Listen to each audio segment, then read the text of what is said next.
Good evening. Welcome to tonight's Tewksbury Planning Board meeting. There being a quorum present, I'll bring this meeting to order. Okay. That's not my fault. Jason. I'd like to do one thing before we start, if you don't mind. In light of what happened today, we exceeded the 500,000 mark. In fact, it's 500,000 and 500,071. I'd like to, as a board, have a moment of silence. Starting now.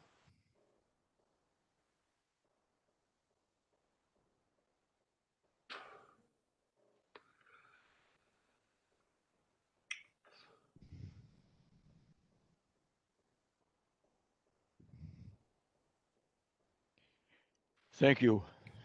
Thank you all. First item on the agenda this evening is approval of the minutes of January Fowler? 20. Yes. I'm sorry, just because we just happened to do that, and I didn't know if maybe we could just make a note that included in that unfortunate number was our senior town council very recently. Because we haven't met since that happened, and I just thought maybe make a little extra note. Yeah. I wasn't sure if Charles died from that, but if that's the case, it could be complications of too. That's fine. I appreciate that, Mr. Johnson. Appreciate it very much, sir. You got that, Don? Yes, all set. All set. Thank you. First item on the agenda, approval of the minutes of January 25th, 2021. Mr. Fratalia? Yes, Mr. Chairman, I'd like to make a motion that we approve the minutes of January 25th, 2021 as written. On the motion, all in favor, say aye. Aye. Aye. Opposed, the ayes have it. Could I get a second on that? I'll second it. Thank you. Okay, thank you. Mr. Fratalia? Aye. Mr. Ryder? Aye. Mr. Delaney? Aye. Mr. Johnson? Aye. And chair votes aye. The meeting of February 1st, 2021. Mr. Fratalia? Mr. Fowler, actually, Mr. Ryder is the clerk, but I will take. Oh, good. the Okay. Situation as well. I apologize. That's okay. I make a motion to approve, Mr. Chairman. Oh, thank you. Second. All right, good. Yeah, motion is made and seconded on the motion. All in favor, say aye. Aye. Opposed, the ayes have it. Mr. Ryder? Aye. Mr. Fratalia? Aye. Mr. Delaney? Aye. Mr. Johnson? Aye. And chair votes aye. Next item on the agenda, committee reports, administrators' actions. Any committee reports, Mrs. McGinty? Anybody else have any committee reports? Yeah, Mr. Chairman, I have a committee report from the local housing partnership. We met on February 16th, virtually as well. Topics for discussion were the presentation by the Soldier On Group regarding the development of affordable housing at 1660 Main Street. They made a presentation to the board. They will be making a presentation to us as well on a concept basis at some time in the next 2 or 3, 4 weeks coming up.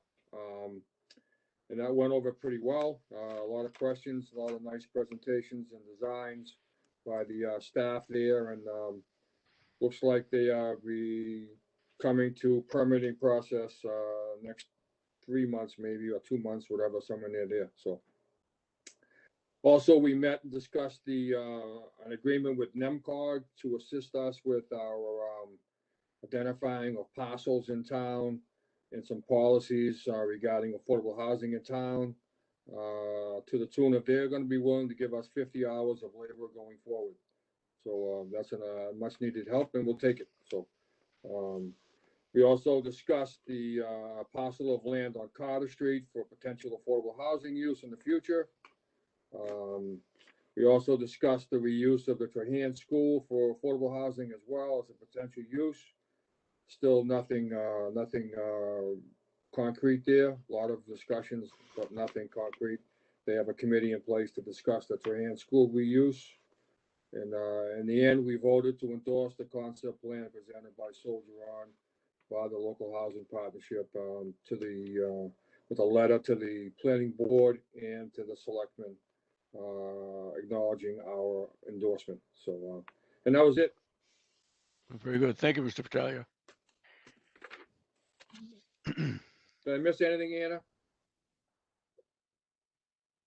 No, Mr. Fratellia. That was Thank very you. thorough. Very good. Next item on the agenda, town planners report.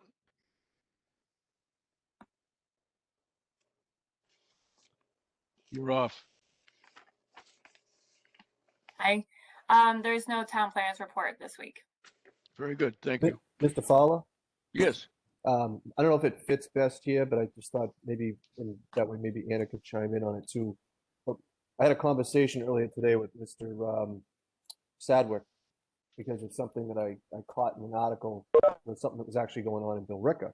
But Yeah. the new rule that the governor signed off on, I know we have a write-up in our packet here, but there's a step more that's involved that I think we should probably make note of as we go forward tonight. And we're going to have to going forward on all these. That some of these hearings we have tonight, and I'm not even sure how many of them, at least two I'm aware of. Ms. McGinty will have to check me on the others, but at least two of them, the vote to approve because of the change the governor just signed off on, just went from super majority to a simple majority on some of these hearings. So it only takes 3 votes out of 5 instead of 4 Right. votes out of 5 for several of these. Right. I'm not even sure how many. 2 I'm sure of. The rest I'm not sure how close when they fall into that new rule or not. Well, whatever we have to vote on this evening, we'll have to figure out whether it be 3 or 4. But I think from now on, we're going to have to know this obviously before the fact. It makes it easier for all of us. Thank you. Yes. Oh, no, Go. go ahead. Sorry. Now go ahead. Yes, Mr. Chairman, this is something I'm working on, and I am going to be sending a follow-up memo on the next planning board meetings. So I want to further discuss that and to give an explanation to the board. I don't believe I don't see any hearings tonight being closed that would apply. So I would apologize. like I to only further mentioned discuss this then. Yeah. I only meant it Yeah. only because I thought the petitioners might need to be aware Yes. again, because how they make their decisions on how many of us they're convincing may or may not be affected. That's all. You know what I mean? Especially, as they're trying to make their arguments, before they were trying to, in some of these, they're trying to convince hopefully 5 of us, but at least 4. But I just don't know that the petitioners and even those maybe listening at home, just being aware that, a hearing we're talking about, Okay. how many of us are voting on it or how many of us need to vote for it have changed. That was all. Okay. Well, Thank thank you. Okay, good. And Mr. Chairman, yeah, so next week there's going to be some guidance to municipalities in terms of this rollout. So once I get that further information, then I can come and give a better explanation to the board. Okay. But for the That'll be current good. active applications, it's something we can notify them on going forward. I don't know if it's the town's responsibility to inform them ahead of time, but certainly the board will be made aware when it's a simple majority vote. So we can discuss it further at the next meeting if you would like. Very good. Thank you, Anna. Thank you. I'd be remiss in not saying I want to congratulate Mr. Sullivan for becoming finally a grandfather. Congratulations, Jack. You can say, oh, he's off. That's all right. Congratulations.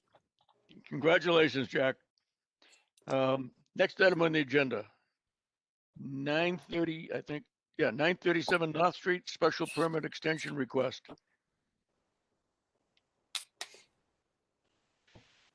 And who was here for Yeah. that? Mr. Chairman, Dick Chuko here Oh, representing. there you go. uh, Yep.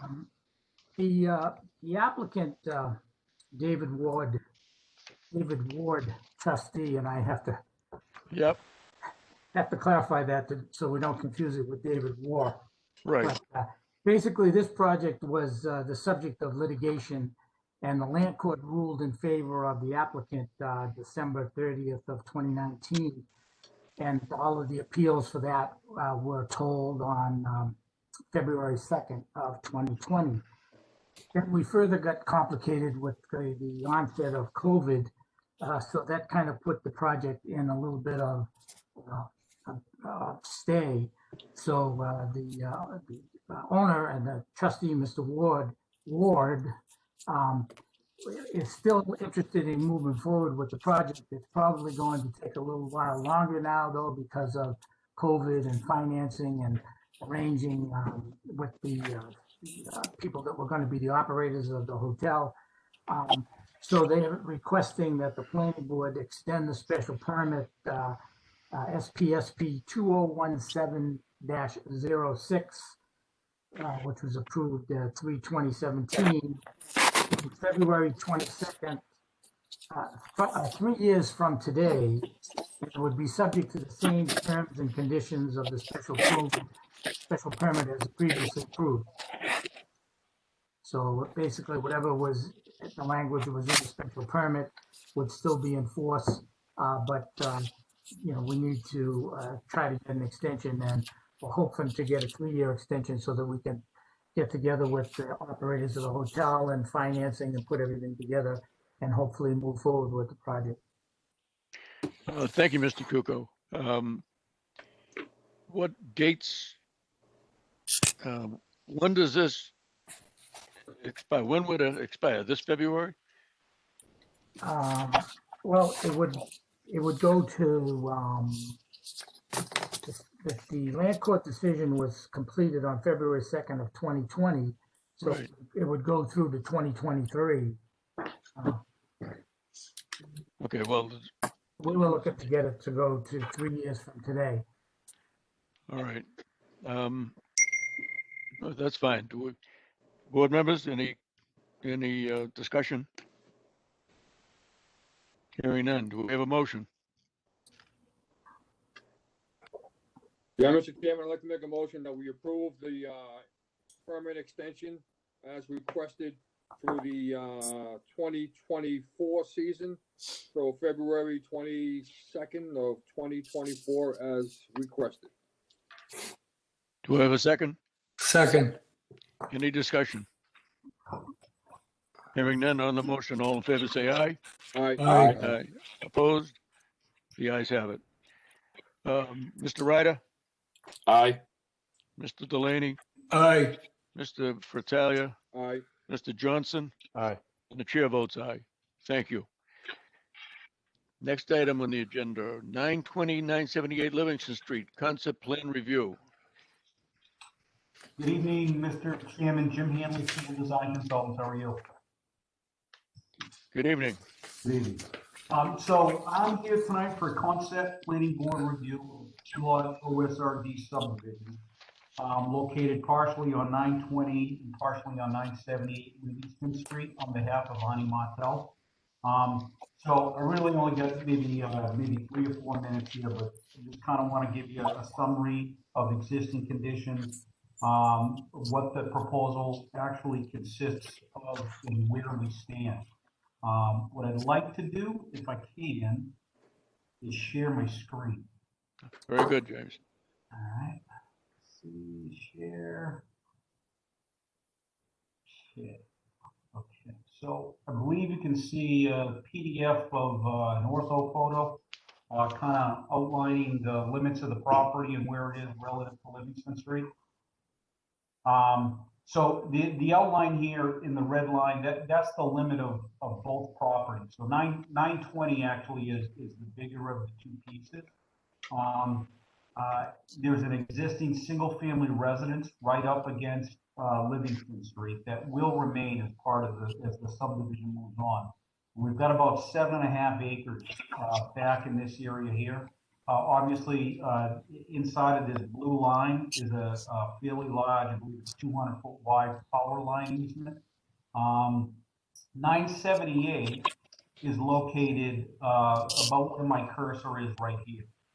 That lot has an existing single-family residence, which is also proposed to remain, and it sits on 1.4 acres, and access is provided up through this area here. So 978 is actually this area here around the house, and access is provided up to Livingston Street through this 40-foot section of the lot. So combined, altogether, we have 7.8 acres, of which 2.6 are wetlands. You can kind of get a sense for where we sit right here. Blue Spruce is almost directly across the street from where we are, and we're north of Pinnacle Street. The entire thing is zoned R40, and it's essentially surrounded by single-family residential with no lines to the south and the east. The entire site essentially slopes away from the roadway. So this is just a screen grab off of Google Maps. I thought it was kind of effective. You can kind of see how this whole thing lays out. You have 920 existing up along Livingston Street. 950 is also in the mix here, but it's not part of the subdivision. You have 920, you have the existing access drive, which is where we're essentially proposing to access. We're gonna remove the drive, regrade it, widen it out to 20 feet, but essentially maintain that same alignment. Look at this kind of generous area back here behind 920 that allows us to put 3 single-family residential lots. So this is more or less the concept plan that we submitted last week for review. Now you can kind of see how this works out. So 920 Livingston Street, we're going to cut this thing off completely, provide 1 full acre in excess of the minimum required frontage, and basically carve that out. So this lot remains, as with the underlying zoning, the existing residence will remain as well. So we basically have 1 lot, 2 lots, and then we're adding 3 additional.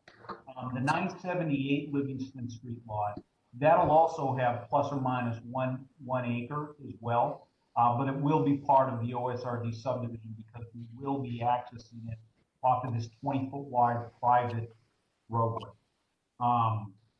So essentially we have 3 additional lots. They're all plus or minus 12 to 15,000 square feet in area. Each of them are going to be 3 to 4 bedrooms and plus or minus 2,800 square feet in size. So fairly typical for what they've been building recently. The proposed roadway, again, is basically in the exact location of the existing driveway. So that helps us not have to clear or disturb more area than already there. And it also minimizes the amount of additional impervious surface that we have to put down to create these 3 additional lots. It's about 450 feet in length down to a cul-de-sac that is 45 feet in radius. We've also widened out the mouth of the intersection. We're proposing a 20-foot wide private road. And we've widened out the intersection here about the last 50 feet plus or minus, or the first 50 feet, just to provide some additional room for the turning movement of the design vehicle. And you can see that on this concept plan, we're illustrating the ladder truck coming in from the west, exiting to the east, so right in, right out, and then to further kind of illustrate what typical traffic would look like, we're showing a passenger vehicle coming in and taking a right in at that location there. We are looking for 3 waivers on this, one of which is to reduce the width of the right-of-way from 50 feet to 40 feet, which is what is available right now, and to reduce the pavement width from 24 feet to 20 feet.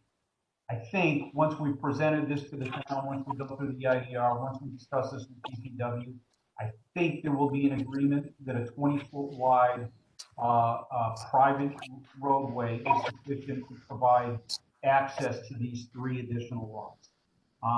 We're also seeking relief from the sidewalk. Again, there's no sidewalks up on Livingston Street. We have 3 houses down here. We really want to try to keep it like a country feel, is what we're hoping to be able to do. But obviously, that's something we always discuss, and I'm sure we'll discuss some more as the project moves forward. The final item here is a radius to the roadway that is 10 feet. Your regulations require 25 feet, okay? Because of the limited width of the right-of-way, the property is already defined. We're not changing that property. We can't change that property. It is what it is. We have a 40-foot section that we have to try to design around. In order to keep the roadway consistent with how DPW has asked us in the past, which is to not exceed the radius to the abutting property, we're providing 10 feet. So that would be the third waiver. So where we stand right now, we've actually submitted this for formal review last week, but I wanted to take the opportunity to kind of give you a once over, walk through this, and then when we get together on March 8th, I'll have heard your comments and maybe be able to address some of those. We're currently working with the fire department to get their comments, address their concerns. I sent an email around today to fire, DPW, and planning to suggest maybe we can sit in a meeting later this week or next week and discuss this issue. I know this has come up on a couple of our projects in the past. We just think it would make sense to try to get everybody in one meeting as opposed to trying to address 3 different people separately. So that's essentially the once over. If you have any questions, I'll be happy to try to answer. I'm all set, I think, but I have one quick question. Are you going to be ready to be coming back on the 8th, or just that's after you have your conversation with? Yeah, so I think so. I think we'll give you the formal presentation on the 8th. Okay. I would assume we'd probably get a letter right around then, so we won't certainly be in a position to ask for decisions, but okay. Yeah. All right. Well, thank you. Board members, Mr. Johnson. Thank you, Mr. Chair. Just 2 quick ones. The other piece of property on the front where there's a change in the driveway, that's just an agreement you have with the abutter, is that it? Yeah, that's it. So I missed that. So yeah, so that's an agreement that the applicant has with the abutter. The town, the DPW's roadway regulations limit where a driveway can be relative to a roadway. So we approach the abutter here and have an agreement in principle to be able to adjust the driveway to provide that 25 feet, which would address the minimum requirement in the DPW roadway regulation. Was there any consideration, or would it not work having it on the new roadway? I'm not sure there was. I'd have to check in. I only asked because I just didn't know if it would just actually make it more convenient. But if it doesn't, I mean, the abutter's not part of this, so I mean, it's not like, you know, I was just curious. Mr. Johnson, Dick Cuco here. Yeah, the abutter would prefer to have his own driveway. He would prefer to keep it where it is, but he's amenable to moving it over. And he just would like to have his own. He can plow it, take care of it the way he's been doing for years, and not have to worry about waiting for the town or anybody else to let him have access. So that was his choice. Okay. Yeah, I'm just curious. And then, thank you, Mr. Johnson. Thank you, so Mr. Cuco. I have one other question. And the other one, so for our purposes, does this really end up more as a 4-lot subdivision? And the 5th one is just, that other one's really being split off as part of the process, right? Correct. Yeah, Okay. I would think, yeah, so it's 4 lots. There's not a 5 lot subdivision. Yeah. Okay. Yep. All right, that's it for me. Very good. Thank you, Mr. Johnson. Mr. Fattalia. Thank you, Mr. Chairman. Just a couple of questions from the So the question I had was private roads or private trash collection, correct? I think we'd do whatever is consistent with what you've done in the past, and I'm not sure what that is. No, that would be public trash collection. Okay, all right, Pretty much And, similar to the condos, like, okay.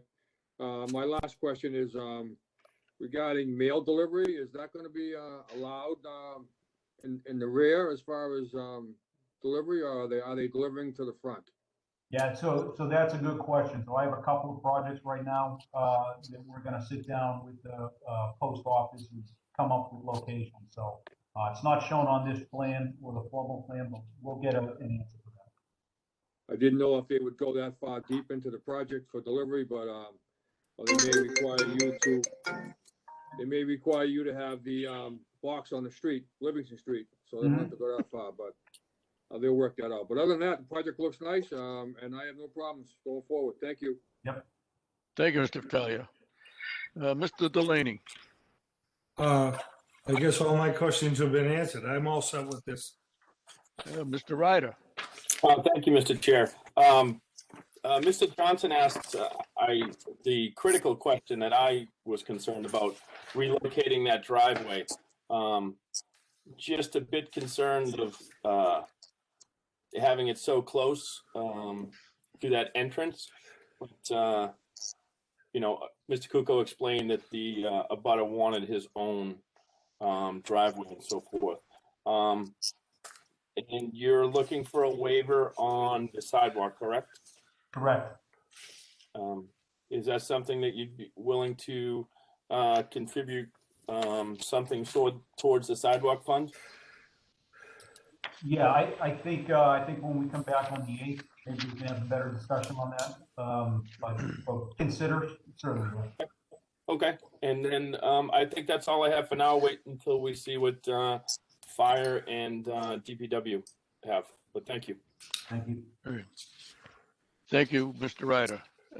And I'm all set.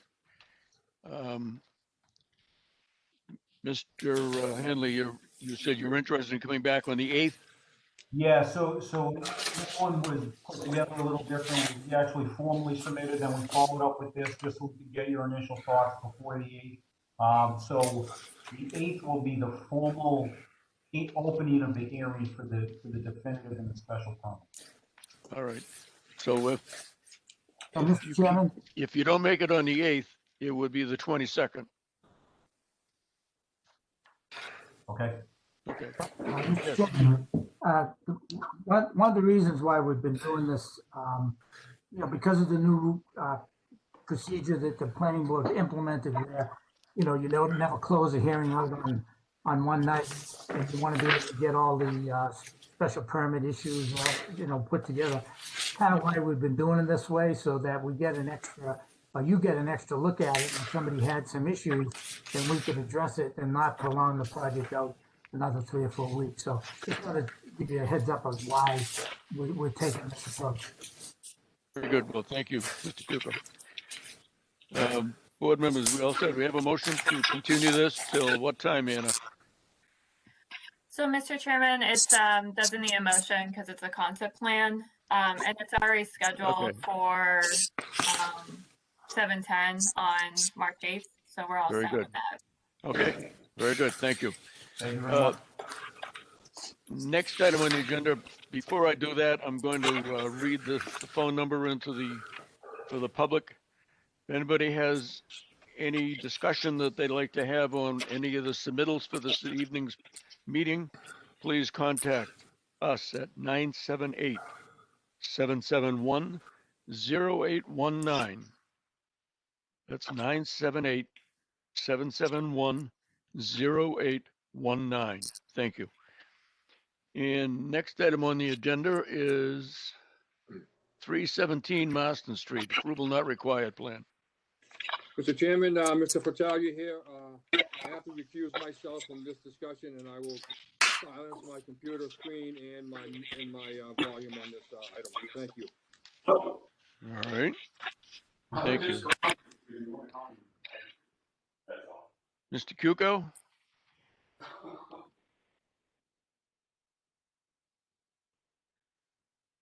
Mr. Cuco? There we go. I hope you can see my screen, Mr. Chairman. I got it up here, the property. I might have my agenda wrong. Was 937 North Street also on for an A&R?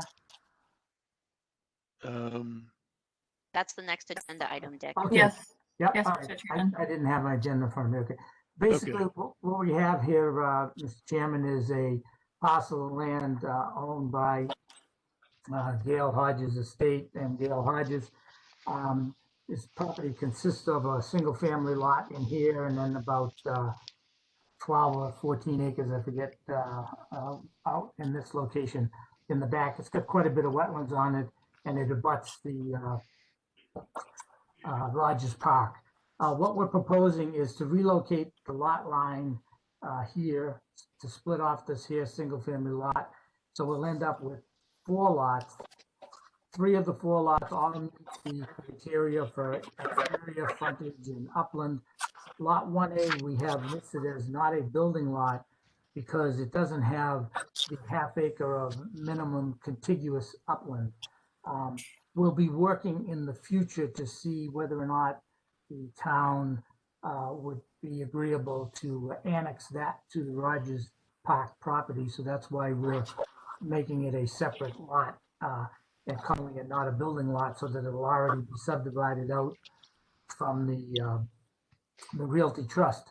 So basically we'd end up with a single family home, 2 more single family homes, and then we're gonna have about a 5.8 acre parcel that abuts the Rogers Park area that we're hoping that the town will annex to Rogers Park for additional open space.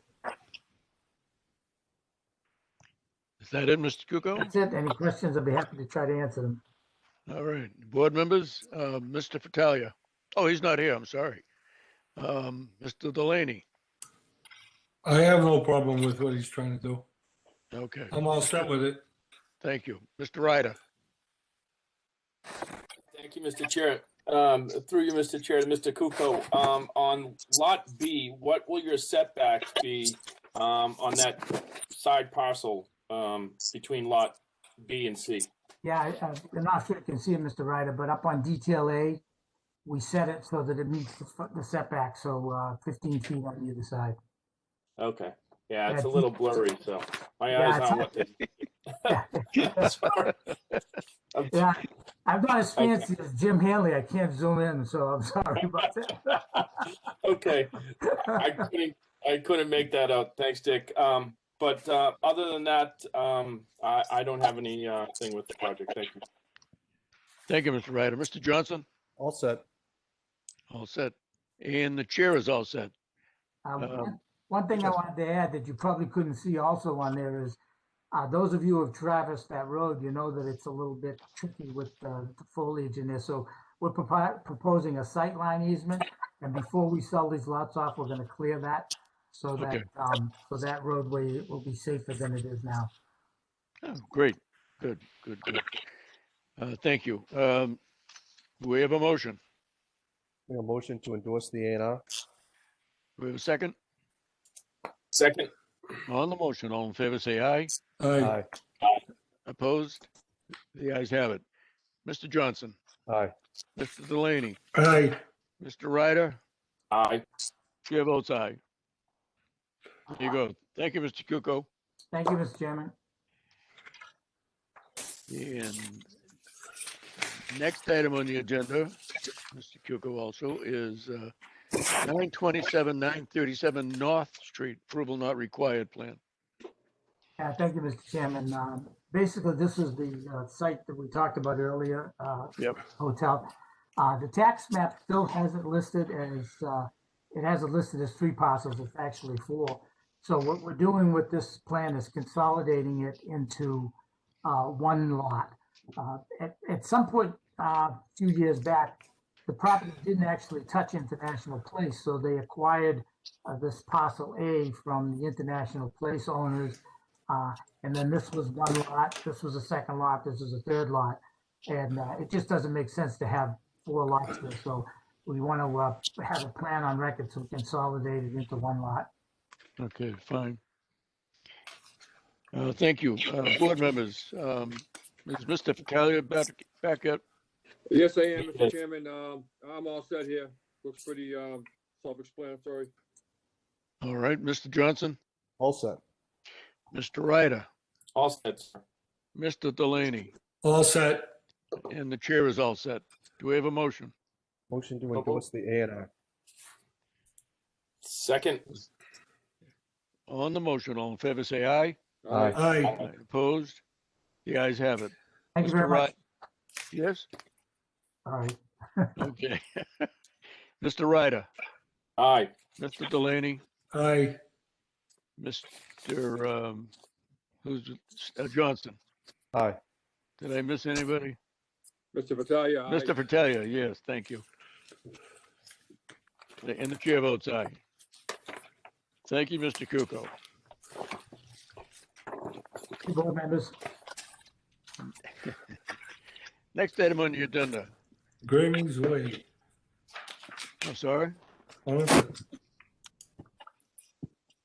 Next item on the agenda, 1009 Livingston Street, John F. Sullivan and Barbara Field Trust. Definitive subdivision, open space, residential design, special permit. Do we have a motion on the floor to, Motion to waive the public reading, Mr. Chairman. do we have a second? Second. On the motion, all in favor, say aye. Aye. Opposed, the ayes have it. Mr. Ryder, Aye.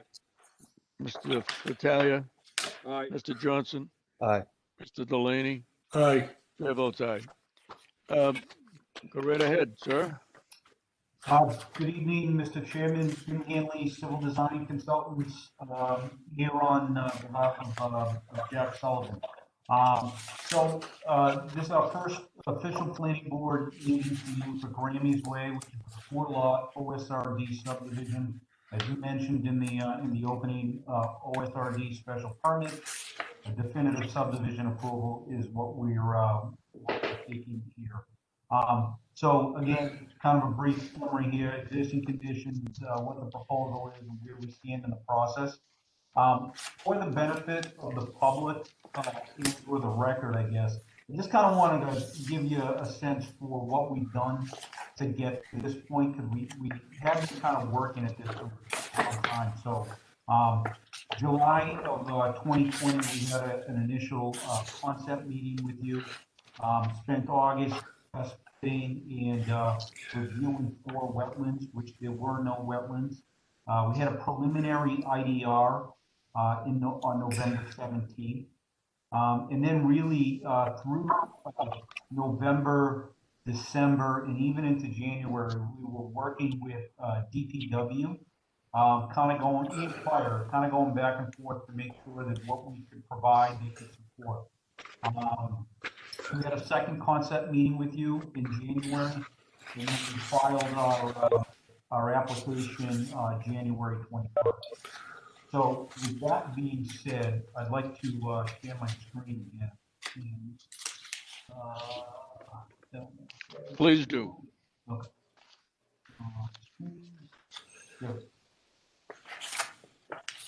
Okay.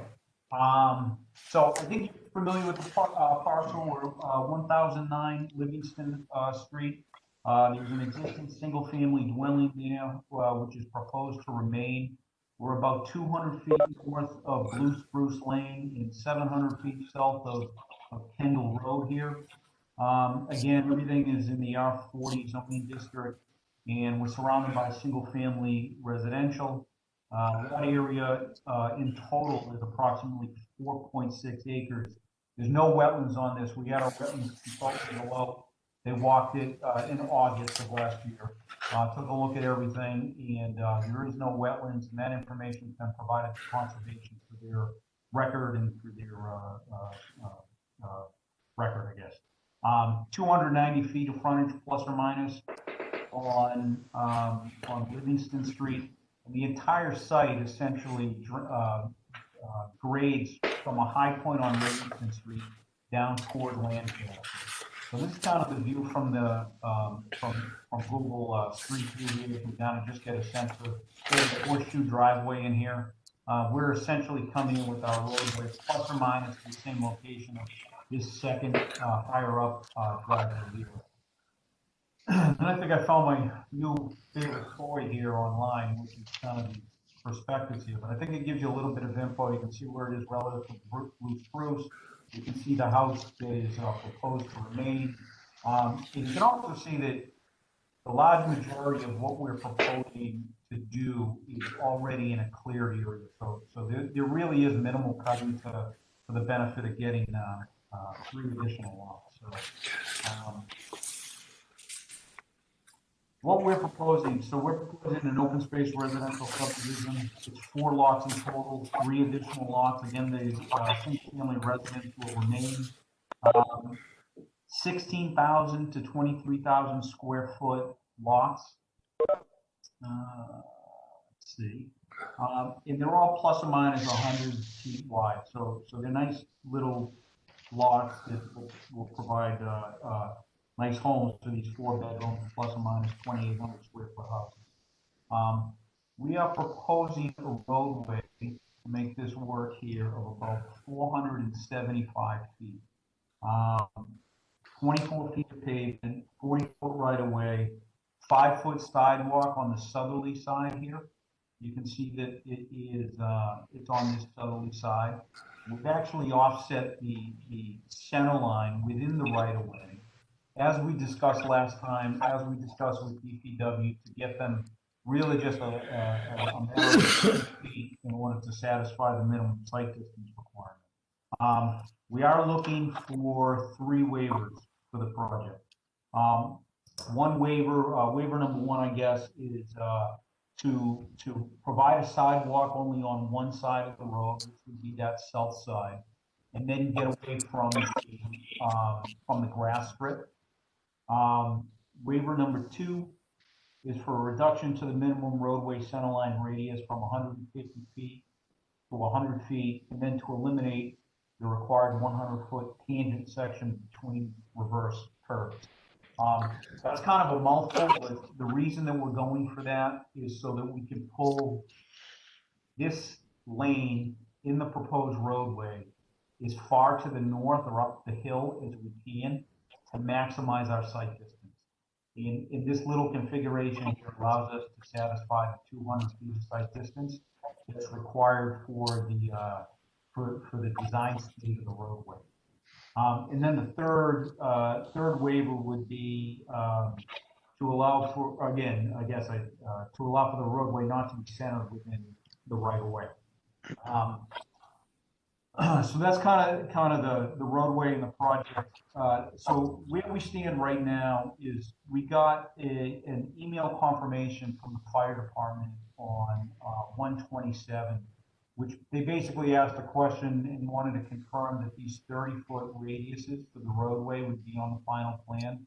And that was the last comment that we got from them. I believe we've addressed their comments, but as we move forward here, we'll try to get something in writing indicating such. Earlier this month, we got a letter from the planning department. We're working to address those with a response and revisions.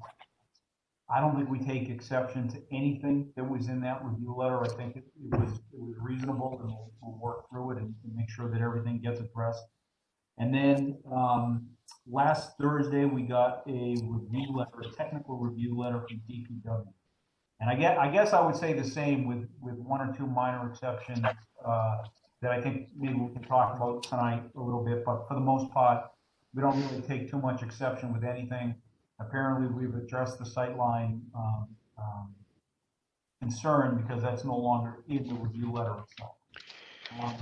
So moving forward, where we stand here is that later this week, we want to get our arms wrapped around the review letters from from the department and from DPW, prepare response letters and resubmit this thing, along with a land disturbance permit application, which is something that Dana picked up, that we'll put together and include in the next submission, which will be its own public hearing, I guess.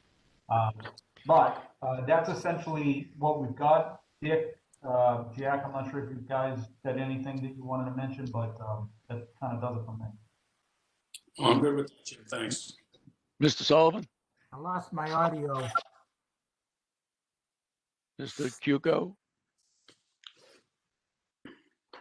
I lost my audio, Mr. Chairman, so I'm just kind of reading lips. Hopefully I can get it up and running again in a minute. okay. Mr. Sullivan, do you have anything?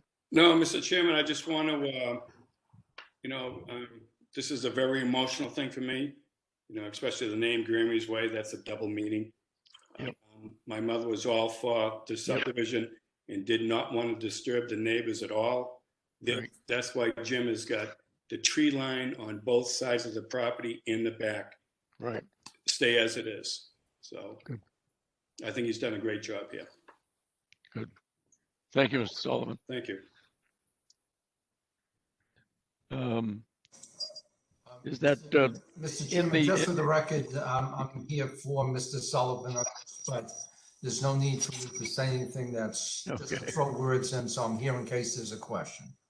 all right, David? Thank you very much. Mr. Cuco, are you all set?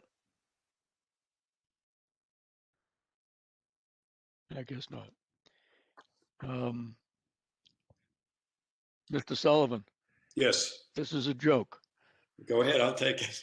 Okay, on the 1009 lot, Yeah. is that a little garage for all the toys for the new grandchild? It better be bigger. Bigger garage. All right, good, Jack. I had to say that. I had to say that. So All it's- right, Mr. Hanley, anything else? Yeah, I guess since I still kind of talking here, the Okay. other question I kind of throw out to the board here, on either of the comment letters we've got, number 17 on DPWs, which recommends that the HOA take ownership and maintenance of the stormwater infrastructure, including the catch basins, piping, drain manhole, flare on section 4 bays, infiltration, Yeah. not really a regulation. We've done it in the past when we've had ponds that the DPW doesn't have the equipment to maintain. If this is something that we were to do going forward, it could just change how we design things. We might design things a little bit differently if we were going to maintain them. I just kind of wanted to point that out and ask for the board's thoughts on that. Well, I actually heard about that. I saw it, and I'll let us get to our hearing process before I get involved in that, if you don't mind. Sure. All right, board members, you have any questions? Mr. Delaney, Somewhere, the only question I have is somewhere in here, it said they are doing 3 lots, but there was a 4th. Can somebody point that out to me where that might be, or is that going to Yeah. happen, or? Yeah, so there's one lot now with one house. But I guess it matters how I present it. I'm not sure what the right way to do it is, but there's one lot right now that has one house. We're putting a roadway in there, adding three new houses, right? So all in all, there's 4, but there's 3 new. So I'm not sure if that's considered a 3 lot or a 4 lot, how you guys consider it. Okay, I guess when I read it, Mr. Hanley, I misunderstood it. But no, I'm fine with this. Everything seems to be okay.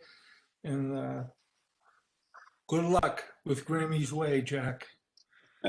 Thank you. Yep. Thank you. Mr. Ryder, is he here? Thank you, Mr. Chair. Okay. I read Mr. Hardeman's concerns.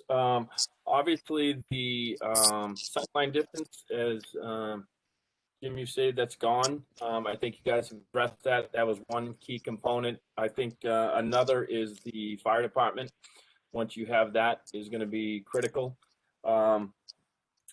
Reading that section, number 17 on that, I understand why Mr. Hardiman's putting that in. Jim, the new requirements are becoming more stringent, and the costs are just going to continue to escalate for the town, and will continue to put a burden on forces, and then ultimately is going to increase any stormwater fees under that program. So I understand why they're putting that in. From what you're proposing, you're looking at minimal maintenance. Town doesn't use sand anymore, so you probably can get away with, every other year with catch basins, and then, inspections. So I understand why Mr. Hardiman is doing it, and I appreciate why he's doing it. Thing on the other side of that, I deal with that a lot, so I appreciate why he's doing that. And other than that, I just want to, as Mr. Sullivan stated, that back portion, I know there was some questions from some abutters on Livingston Street, but I appreciate the fact that you're going to keep buffer line. I know that was a big concern of some of those residents over there. Yeah, thank you. Yeah. Other than that, I'm all set for now. Thank you, Mr. Chair. Thank you. Thank you, Mr. Ryder. Mr. Fratalia? Mr. Chairman, I actually reviewed the plans. They look great. I love the name of the place. I was commenting. I'd like to comment on the fact that Mr. Hanley mentioned a letter from the planning board. Is that the one from Miss McGinty, Mr. Hanley? Yes. Okay, I wasn't sure if that was the same one, but she addressed a lot of the concerns there. So hopefully, when you get that resolved, we'll all be in good shape. So one of my questions I have, and I don't know whether it's addressed here or with the fire department, is a lot of times we get responses from the fire department, but they're pretty loose as far as their approval. So if you can ask them that, and their response is that they approve the actual auto turn design you're presenting, that's something that I would like as a board member, knowing that we have their blessing as far as that goes. A lot of times they identify the needs for the fire department, but don't come out and say, yes, this looks appropriate and it looks like we can get our fire truck in and out, and we approve of the design or the auto turn you're presenting. So if that's part of the letter, great. If not, then we'll have to deal with them on another issue as far as getting that.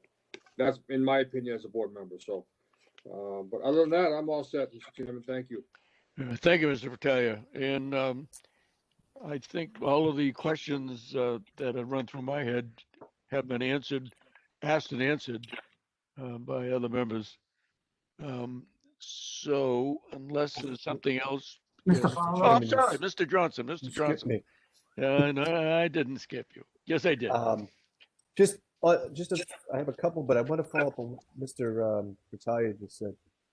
There seems to be an ongoing thing on that. I feel like it's become more of an internal thing we need to deal with, where we need to have us asking the fire department to tell us they're okay. I feel like maybe in the past we assumed it when we got those letters that said they reviewed it, and then they didn't say anything else.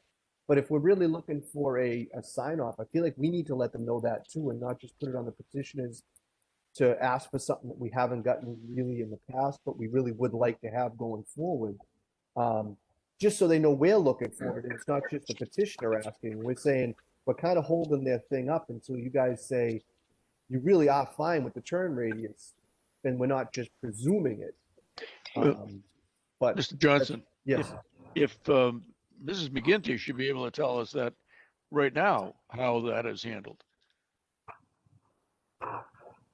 Yeah. Hi, Mr. Chairman. So typically the fire department they want to see how the site is built and do an evaluation, their normal inspection, to do their final approval. So they're really hesitant to say that they okay the plans. So, Mr. That's McGinty, been my could we ask- interpretation. So could we just ask that when they do their review or whatever, maybe then we just get the initial, on paper review is sufficient. Right. Well, Right. Awaiting final, sign off during construction or whatever it is we have, because we have those other ones where we know there isn't going to be something completely signed off on until it's in field, which is fine. I don't have a problem with that, but at least then we know they looked at what they needed to look at. They feel okay Yeah. so far. And then we can move on, and then fine, they check it at the end. I mean, that makes sense. Yeah, Mr. Johnson, I agree 100% with you, because basically what they're doing is, as you said, reviewing the plan. But when they go in there with their vehicle, that's an as-built, Right. As-built thing. So, So I can understand why they don't want to agree completely at the beginning, but just tell us you're fine with what's on paper. right, I'm good, and then we can move forward. all right. Mrs. McGinty, is that all right with you? Yes, I can certainly do that. I think the process should be on the applicant, but it's certainly on a case by case. I can reach out to I'm sorry, Ms. department. McGinty. I'm okay with the petitioner being the one who chases it down. I just want to make sure that we've made it like a little clearer to the fire department that it's actually us looking for them to say just a little more to us, so we're not holding the project up. I don't want us chasing it. I just want them to let them know that we're actually looking for it. That's all. Yeah, so That should be on a permit checkoff list. So, Mr. Chairman, Yes. I'll certainly talk to the fire department and clarify that, what we're looking Okay. for going Okay. forward. And Yeah, good. Mr. Chairman, All I right. got my audio back, so I have a few words if you don't mind. No, go right ahead. All right. Well, first of all, they have to approve it somehow, because what if you build it, you got 3 houses up, and then they say we don't like it? What do? Tell the people to move out? That's right. Are we going to shut down the new fire station when that turn doesn't work? So, anyways, that's not what I wanted to chime in about. What I wanted to chime in about was the stormwater system. We really don't have any problem with the detention basins and the stuff that's in the open space being the responsibility of the homeowners association. But when you're talking about the pipes, what if the pipes have to be replaced? They're paying taxes, and then on top of that, we got this stormwater fee that everybody's paying. So now you're penalizing people that have a homeowners association because they're paying 3 times for something that everybody else is paying for maybe once. So I just wanted to mull that around in the next week or two. So thank you. All right. Thank you, Mr. Kuko. I think we had part of that discussion while you were trying to check out your plan, your audio. Sorry. No, that's fine. You addressed it very well. And we're all set. Mr. Hanley, Yes. what time frame do you need before you come back? I think, I hate to kick it any amount, because I'm afraid then it takes kind of the pressure off to get it done. But I guess realistically, the 22nd, I think we should be in a position on the 22nd, because if we file the land disturbance application, that will on the 25th here, the 22nd of March will be the public hearing for that. So at that point, we could have hopefully all of the technical comments relative to this buttoned up, and then kind of do both of those meetings at the same time on the 22nd. That's good. So 4 weeks. So 4 weeks will be sufficient for you. Yeah. Well, thank you. Anything else from the board? Hearing none. We have a motion to continue this till. Mr. Chairman, Mr. Yes? Chair, just got to open it up to the public. Oh, I'm sorry. But public, beat me no to it, public. Stephen. Thank you. Thank you both. Thank you both. Jason, do we have anybody on the line? No callers, Mr. Chairman. No, we'll wait about 30 seconds. We'll have another moment of silence. So, Mr. Chairman, Yes. just for when you do continue it, available time is at 7 o'clock for March 22nd. Yep. Just to let you know. Okay. What time? 7 o'clock. 7 o'clock, right. Okay, I see that.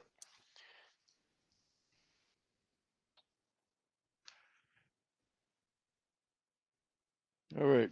Hearing none. Jason? No callers. Okay, thank you very much. I have a motion, please. A motion to continue to 7 PM on March 22nd, 2021. Do we have a second? Second. On the motion, all in favor, say aye. Aye. Aye. Opposed, the ayes have it. Mr. Johnson, Aye. Mr. Delaney, Aye. Mr. Fratalia, Aye. Mr. Ryder, Aye. chair votes aye. Thank you very much. Thank you. Thank you, Mr. Chairman, board members. Very good. Next item on the agenda, 181 Pine Street, Glenplex. Continued from December 25th. I mean, January 25th. Mr. Plunkett, you have your engineer here? Yes, Mr. Hammer is here, Mr. Chairman. Just as a quick review of the correspondence that was submitted to the board. As you know, there's been a gap of time from the last substantive discussion, and there's been a lot going on. There's been an issue pertaining to a claim of question relative to the title issue that has been resolved. And more importantly, there's been a resolution of an agreement in principle with the abutter to the site, in which there'll be a swap of land between the applicant and the abutter. The result of that swap of land will result in the ability to position the roadway to the subdivision so that all the issues that were the primary focus point in previous discussions may be addressed. This will involve, though it's a small portion of the land that will now be involved in the proposal. That would be that parcel B as shown on the draft plan that was submitted to you, and exclude the parcel A. But the reality is parcel is a portion of land that was not included previously in the submittal. Therefore, in line with our discussion previously, we're talking about another alternative that was going to utilize a parcel of land that was not part of the original submittal, was that we would submit a modification of the plan. We've already obtained an abutters list for the locus adjoining this parcel, in which there's going to be the swap with. It actually turns out there's only about 2 different parties in interest to be notified, but as per our previous discussion, the expectation is that we would submit a request for modification, that we would receive a legal notice from the planning office, that we would have publication, give notice, and then be able to move forward with the proposal, including that small parcel B, and then address the issues that were before that were the focus of the board in previous hearings. So I think it's going to be a resolution that we will be able to have a submittal without the necessity for the waiver that we were requesting before. That's going to take care of issues that were brought up. And I don't want to get too far into any specifics because of the fact that we will be having to discuss in detail, the modification, but there will be 2 new parties that will be given notice by mailing, as well as the legal publication. Well, thank you, Mr. Plunkett. One question I have, has a new plan been sent to Mr. Hopkinson? Mr. Hammer? In the past, those plans have been provided to Mr. Hopkinson through Ms. Anna McGinn. All right, so that has been done? I haven't spoken to Ms. McGinty about that. Okay. Hi, Mr. Chairman. Yes, Mrs. McGinty. So are you asking if the current A&R draft has been submitted to Mr. Hopkinson? Just a new plan. This is the most current thing that we have. There's Yeah. no new plan that was submitted for this week. Yep, okay. So if something needs to, if there's a draft plan to be submitted to Mr. Hopkinson, then that needs to be submitted to our office. And I suggest, Mr. Chairman, that in fact there will be a new submittal to be presented. And Mr. Hopkinson will be part of the realm of interested parties receiving notification. Yep. There will be a legal publication, and we will do the mailings to all the abutters on the list of abutters. As we have already obtained that notification. As I said, this is a good way of moving forward. Very good. We will be able to address issues that have been the focus point of discussion in previous hearings. And also just to clarify the protocols that we're going to follow, as we had discussed previously, that, with the new submittal, it's, there would be a waiver of the fees because, it's the same project. Yep. Other than the fact that with this small triangular parcel of land, we're going to be able to address the issues that were the focus point of discussion in previous hearings. That's good. Well, thank you, Mr. Plunkett. Let's see. What time frame, Mr. Hammer, do you need within which to be ready for your submittal to us? So we'll be getting a plan set off to the town this week. I don't know what the time frame will be on the review of that, but I think that timeline is going to be triggered by the public notice. That's right. So that's why I'm asking you. Our next date for you would be the earliest, the 22nd of March. You can't make that one, can you? We can. Like I said, the plan sets have been revised. We'll be submitting those this week.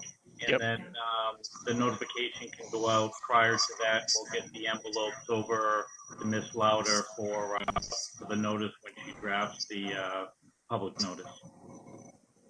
So you're 100% sure that you'll be ready on the 22nd? Yes. Yep. 100%. Yeah, like I said, we're going to submit the plans in the week. So you have to understand where I'm coming from, Mr. Hammer. We've had a lot of delays in this, and we don't want to just advertise and have people turn on their TV and not be anybody here. All right? Yep, we'll be ready, Mr. Chairman. Very good. Mrs. McGinty, did you hear that? Yep. So, the deadline's posted on the website for the, applications. Yep. So that would be 7:05 on the 22nd of March? Yes, but I'm not sure if you're ready. Are you ready to, you're not ready to continue this yet, right? I'm sorry? We haven't heard from the public. The next time would be 7:05. It hasn't been advertised yet. There's no public here. Right?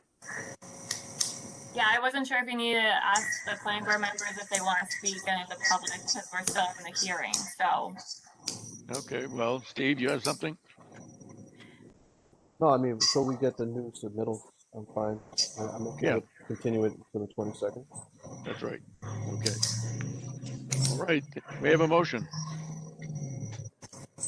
Mr. Chairman, do you want to hear from some of the other planning board members besides Mr. Johnson? There's, unless, well, if you feel you want to, but we haven't, they're gonna be coming back and we're gonna do it all over again. Yeah, okay, I'm all set then. Thank you very much. All right, do we have a, continue this until the 7:05 on March 22nd? Yes, I'll make a motion. Second, Thank you, thank you, Mr. Ryder. Thank you, Mr. Fattalia. We have a motion on the floor. This has been made and seconded. On the motion, all in favor, say aye. all right, Aye. Opposed? The ayes have it. Mr. Johnson, Aye. aye, okay. Mr. Ryder?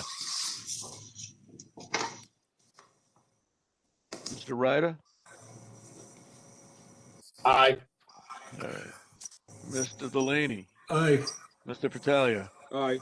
And the chair votes aye. Sorry for the confusion, but there's no use doing this twice. I'm sure we'll hear from Mr. Hopkinson on the time we meet next. So I'd rather have him hear everything that is said. Thank you very much. Thank you, Mr. Chairman, members of the board. Yep, thank you.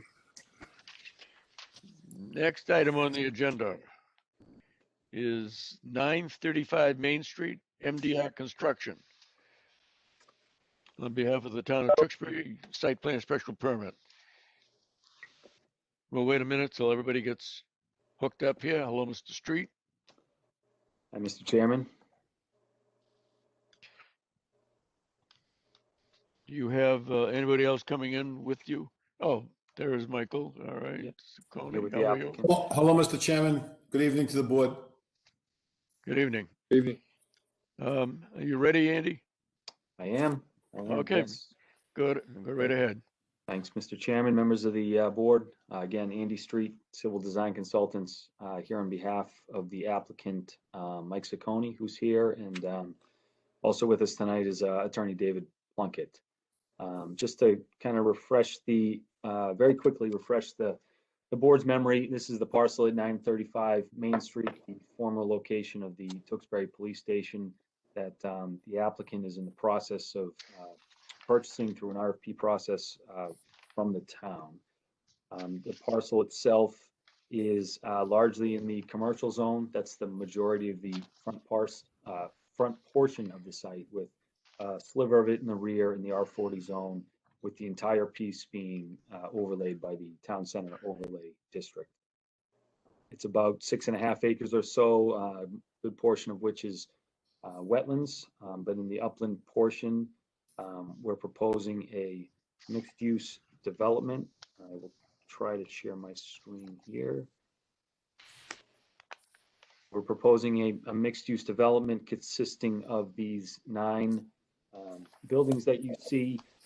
There are 8 duplex buildings and 1 mixed-use building. The mixed-use building is located towards the front of the site here, down in this area. And the remainder of the buildings are duplex style units, 18 total units, with the mixed use building being 3 stories, the first floor being an office space, which the applicant has said he will fill with his own business, and the top 2 stories will be more residential units. We were here last, I believe it was February 1st, and since then, we've continued to receive comment letters from various boards and people in the town. We just received, I think DPW came in late last week at some point, so we haven't had a chance to really incorporate all these comments. We've kind of intentionally holding off on addressing everybody's, from the fire department to Ms. McGinty. She's issued some comment letters to the DPW because we wanted to kind of roll all those in, hopefully to one larger submission that addresses all of those. But one thing we did want to specifically focus on, which was a large part of the discussion at the last hearing with this board, was the location of these 20 parking spaces. So these 20 parking spaces are part of the land swap agreement, land purchase agreement, I should say, with the applicant and the town. So those 20 spaces were reserved for the use of the housing authority, which is the parcel to the top of the page here above those parking spaces. Last time we were here, there was a lot of discussion about the location of those spaces. At the time, they were shown on the property line, and also screening of those parking spaces from the housing authority structures and property back in this area. So since the meeting, the applicant and Steve Savage sat down with Melissa and the housing authority to talk about the best way to provide these, make them the most usable, and also the least impactful to the housing authority. And the initial feedback, which we've since had some continued discussion, but some of the discussion at that initial meeting was to provide what you see in the plan before you tonight. So it's we have a 4-foot offset now, where previously there was no offset. It was right on the property line. So we're providing a 4-foot offset from the property line to the curb that is along the back of these spaces. 2 of the spaces will be made handicap, designated handicap spaces with a access aisle between the 2. And the aisle will lead to a new walkway that will come from those spaces. It'll be an accessible walkway that will connect to the walkways that are on the housing authority property. To shield these spaces, there's a row, these black circles here are all arborvitaes, are 6-foot tall arborvitaes that should pretty well screen headlights and vehicles from view of the housing authority property there. To make it work, these two buildings down just below the parking spaces and the access aisle have shifted slightly down towards the bottom of the page, but we're still meeting any requirements of the TCOD. Those were kind of the big changes there as far as the plan goes. You know, there's an effort made to provide accessibility, provide some screening, and then a little bit of a setback there to make it all fit, and a little bit more of a buffer between the housing authority buildings and in those parking spaces. So as I mentioned, we'll continue working, certainly solicit feedback tonight, get some input from the board, and we'll continue working to address comments as we look forward to a more substantial submission where the entire plan set will be updated and new calculations and that sort of thing. So I think at this point, I'll turn it over to Attorney Plunkett to discuss some of the other issues that are being discussed on this property. Thank you, Mr. Street. Yeah, thank you, Andy, and thank you, Mr. Chairman. Mr. Chairman, I've just come on board the team for the development, and I'll be submitting certain correspondence to the appropriate parties. I'd like to just address to give the board an idea of what issues we're going to be addressing and the position is relative to these issues that have to be addressed. One of them is the affordable housing component.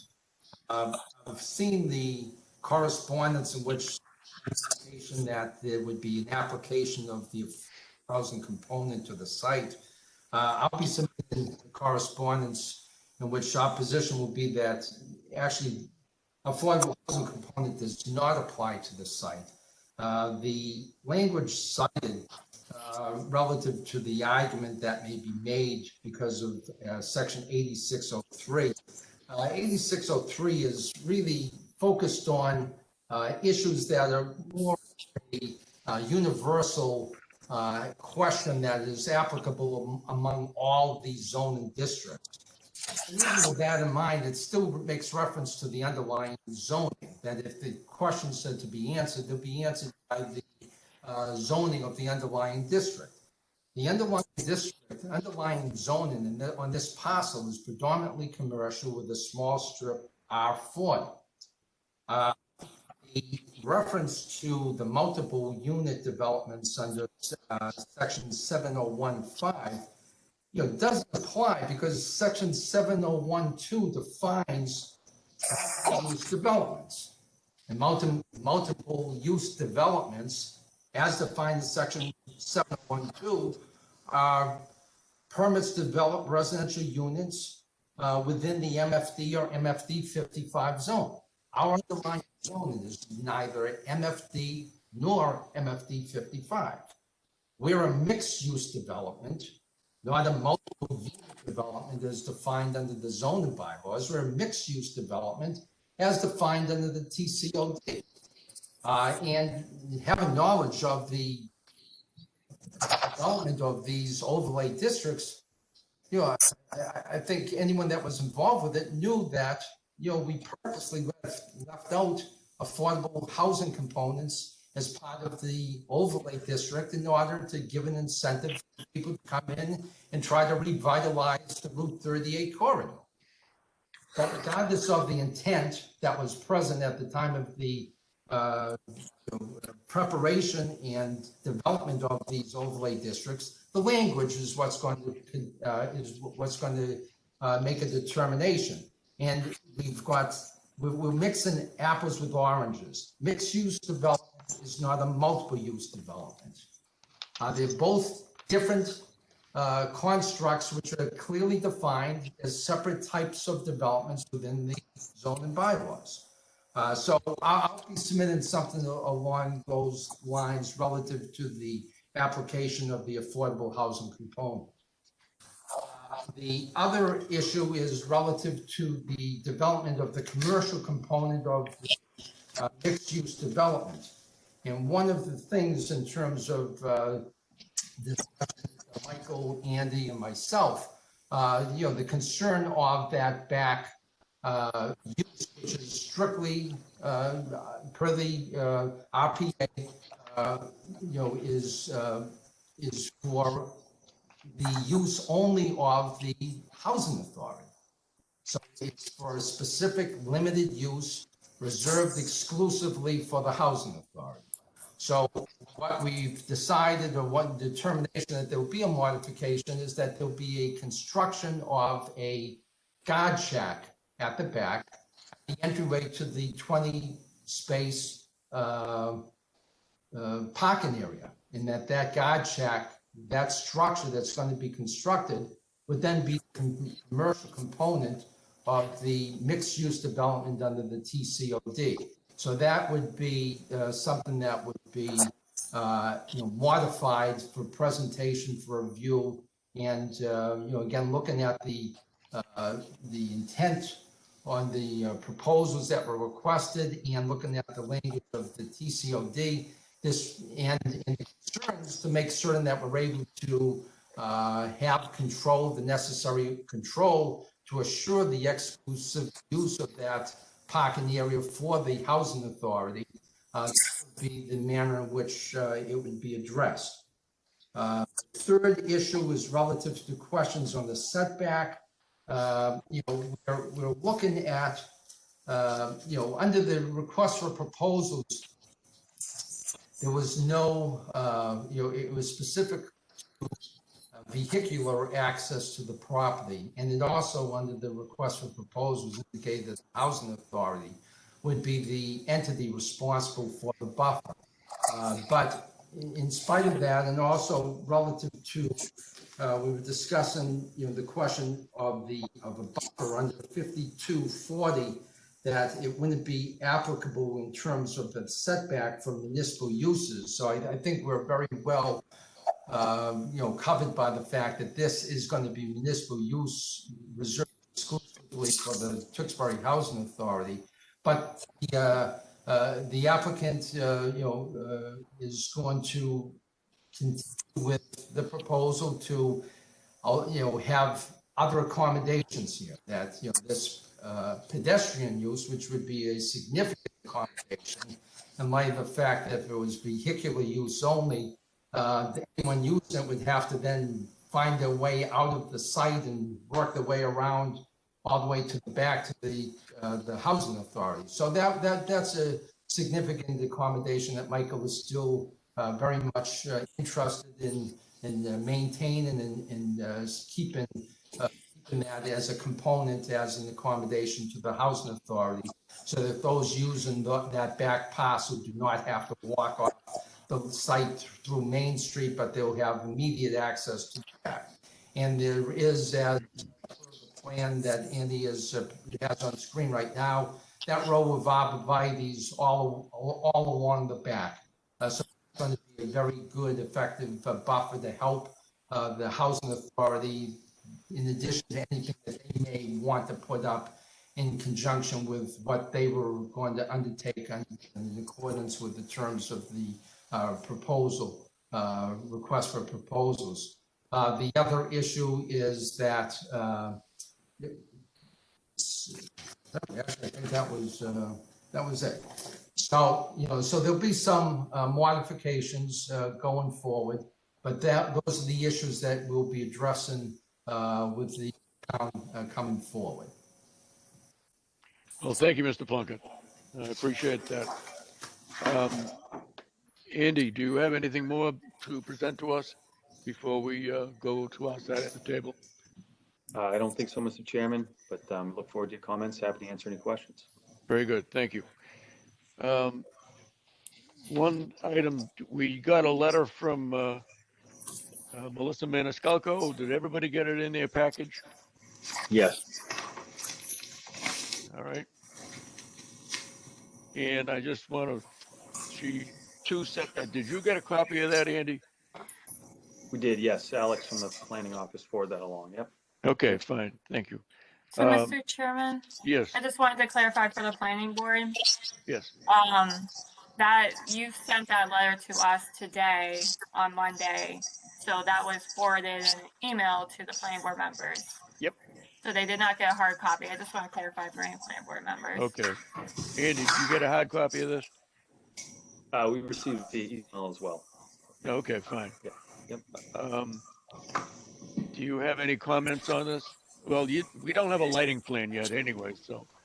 And Mr. Chairman, that was when I was saying it Yes. made it look like I went on the issue. That was the issue I was going to address in terms of the concerns about lighting, is that the site is going to meet all the requirements of the zoning bylaws relative to no spillover from the edge of the site. So right. that will be submitted, and we fully intend to meet all the requirements of the with the lighting plan relative to spillover on any adjoining property. Yep. Very good. All right. Mr. Chairman, if I might, Mr. Chairman, we did, as part of the package that we submitted with this plan, there was some cut sheets on lights that the applicant's proposing. Yes. I know it doesn't specifically address the spillage or anything, but Mr. Plunkett said we'll comply with that, and we can take a look at style, at least, of the lights. Very good. On site. Yep. Very attractive. All right, board members. Mr. Johnson. Thank you, Mr. Chairman. So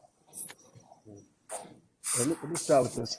So I was reading those requirements from that memo that we got from Mr. Sadler.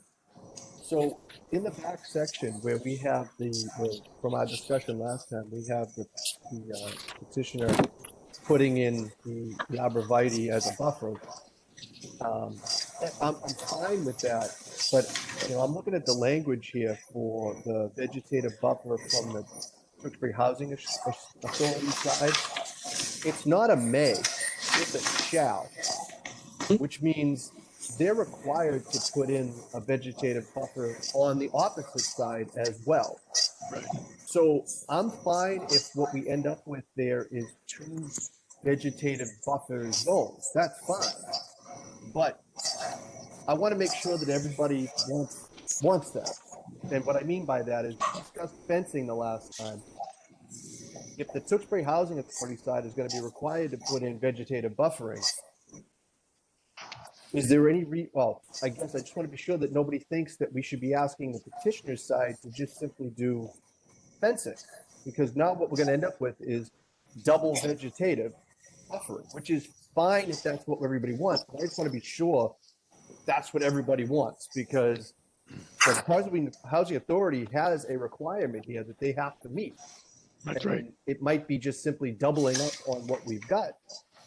That's fine. I just want to be sure everybody's understanding that when we make this decision and say, okay, we're going to require the petitioner to put in this vegetative buffering, because that's all we can really control.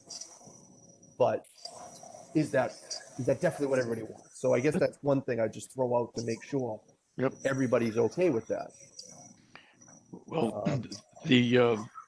Ciccone and the engineering staff is going to have to said again with the housing, this Maniscalco, and make sure everybody understands what they're responsible for. Yeah, Is it goes, the I responsibility goes to the housing for the buffer.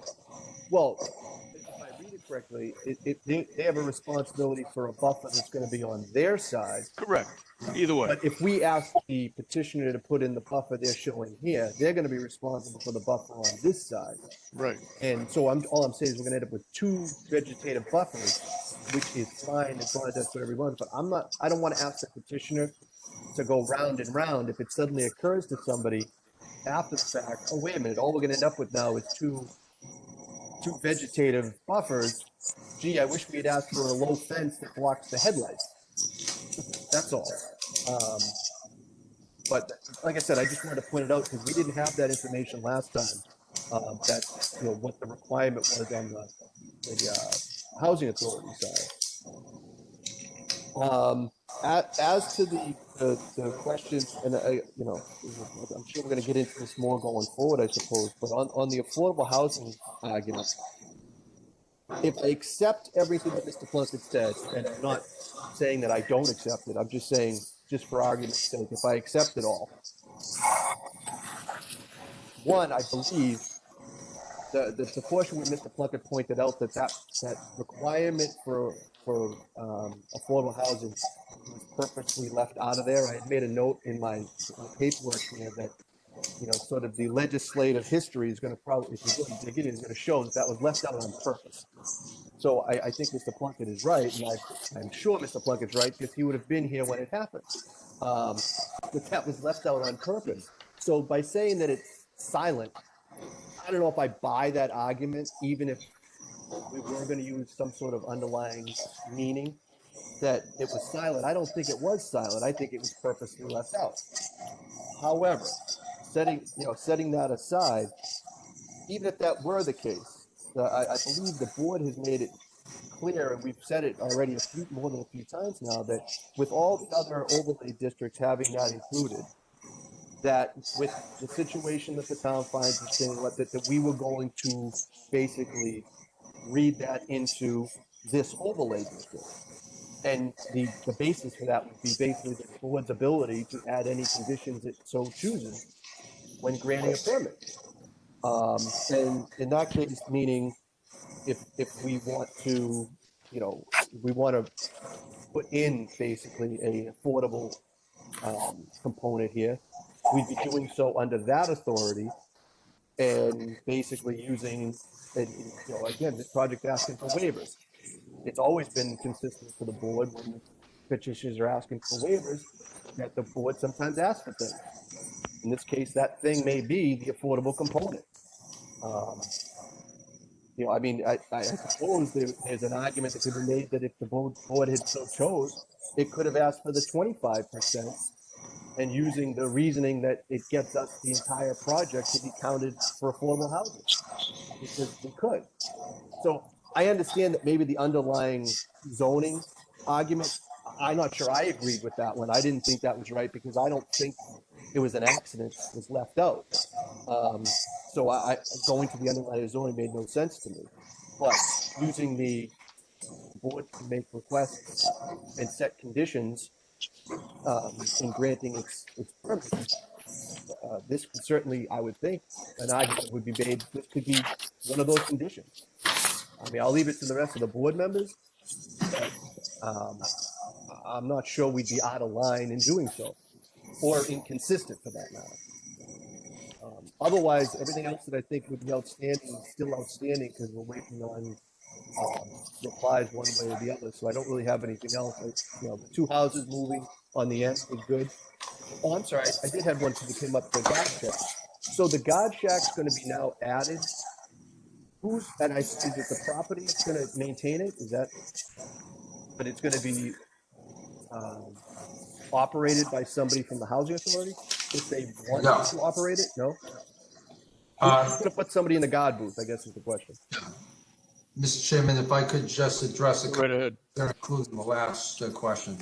One thing rather relative to the legislative intent, I think that we would be borne out by that, but I would also argue that it really wouldn't have to come up because I don't think that there's any ambiguity in the language anyways.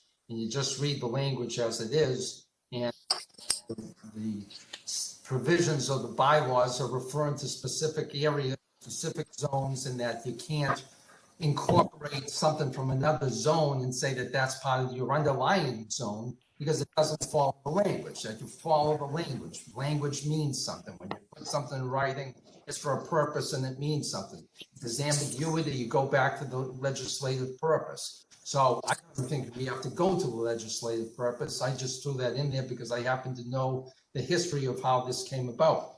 In regards to the ability to then incorporate as part of the discretionary, powers of the board, I guess that's question, especially in light of the fact that this is, per request for, that was put out by the town, and there are accommodations being made here. There are from some fairly significant accommodations being made here,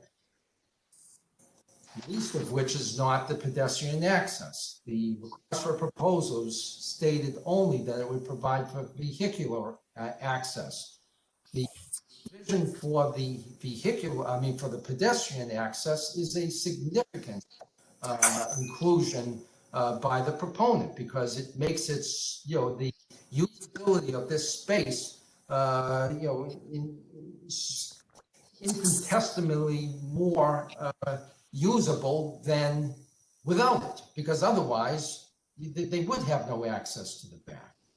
In regards to the setback, if from our reading that where this is a municipal purpose in terms of it's to be used exclusively for the housing authority, and therefore that's a municipal use, and therefore that's another concession that has been granted by the applicant in regards to the row of arborvitae along the entire back. Regarding the operation of the booth, the land is still going to be owned by the applicant under the request for proposals. It's not a matter that the housing authority is going to take control or title to the area in which the parking is constructed. And it's the obligation of the successful bidder to provide for this and to provide that access to this area for their use. And therefore, that structure that's going to be the guard shack would be still within the land of the applicant. It would be controlled by the applicant, maintained by the applicant, and be used as necessary to assure that you don't lose that back parking. You've got a situation where knowing businesses along the Main Street corridor that are parking, and you see them. You see people parking on the other sides of the street, walking over, and, using the restaurant or other commercial use there might be. So this would certainly be potentially a attractive alternative to get to other businesses and not for the intended use of the housing authority. So the whole purpose would be twofold.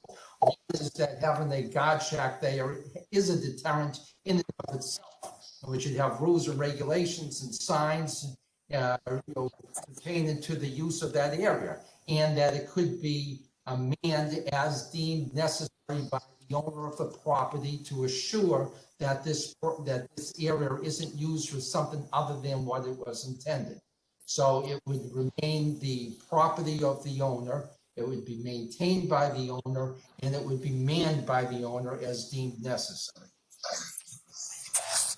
So then for my purposes, I guess I would question that a little bit in that if it's left simply up to the owner as to whether or not it is or isn't manned, that sort of, I mean, now we're going to end up in a potentially in fight. If the housing authority feels like it's not being protected properly, what's the recourse then if it's left completely up to the owner whether or not it's necessary. Well, the proposals, the bid proposals didn't say anything about it, so this is actually going above and beyond the bid proposals. So it's something to, something that would be a means of taking care of an issue that may arise, and it would be, you know, it's within the realm of the business or the business component of the TCOD. There will be a structure that's going to be used for business purposes. How often, man, it's not going to be any different from if you build out the commercial space and there's no tenant there. No, so I understand that's fine in that, you know, it's basically, it's meant, it was being, I understand it wasn't required, but it was being proposed to address questions that came up last time about how to make sure the spaces stayed exclusive for the housing authority. So I understand it wasn't required, but you're offering it up, you know, as opposed to a gate or a whatever as a way to handle it. So it does fall back on the fact that, yes, it's new and not originally asked for, but it's meant to address the concern about how do you make sure those spaces stay open. So I don't think a question of if it's left completely up to the owner, whether it's going to be manned or not, is pertinent.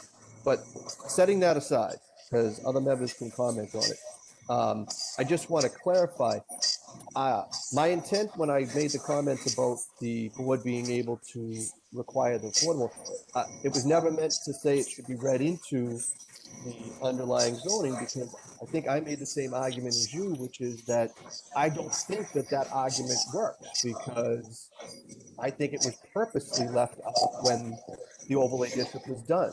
So I'm not trying to read it in. I'm simply saying that with the board having discretion for making conditions, and the board could certainly make this as a condition. So that was all my comment was, that that would be the way the board would be doing it, not necessarily reading in an affordable requirement into the zoning. It would be reading in an affordable requirement into the conditions of approval.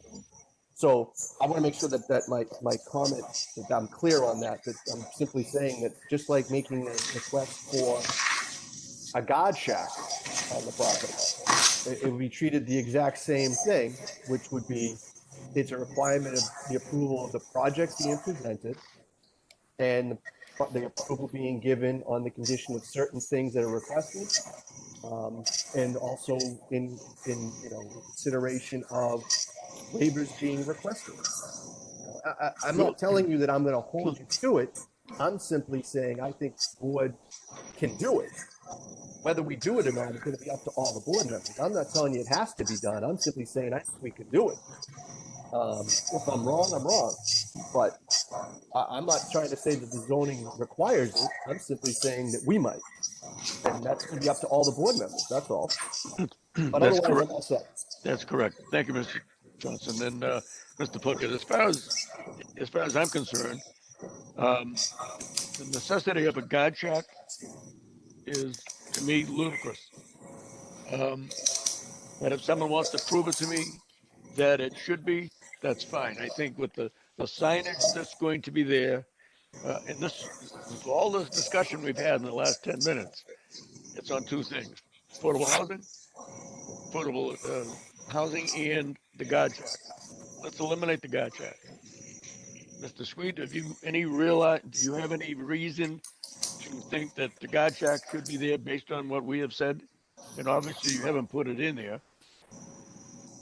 The guard check came up in recent discussions, might have even been just today, but it's, I mean, there were certainly concerns from the board about protecting those spaces and making sure they were only used for the housing authority purposes. And I think having that guard check would certainly help with that. That's correct.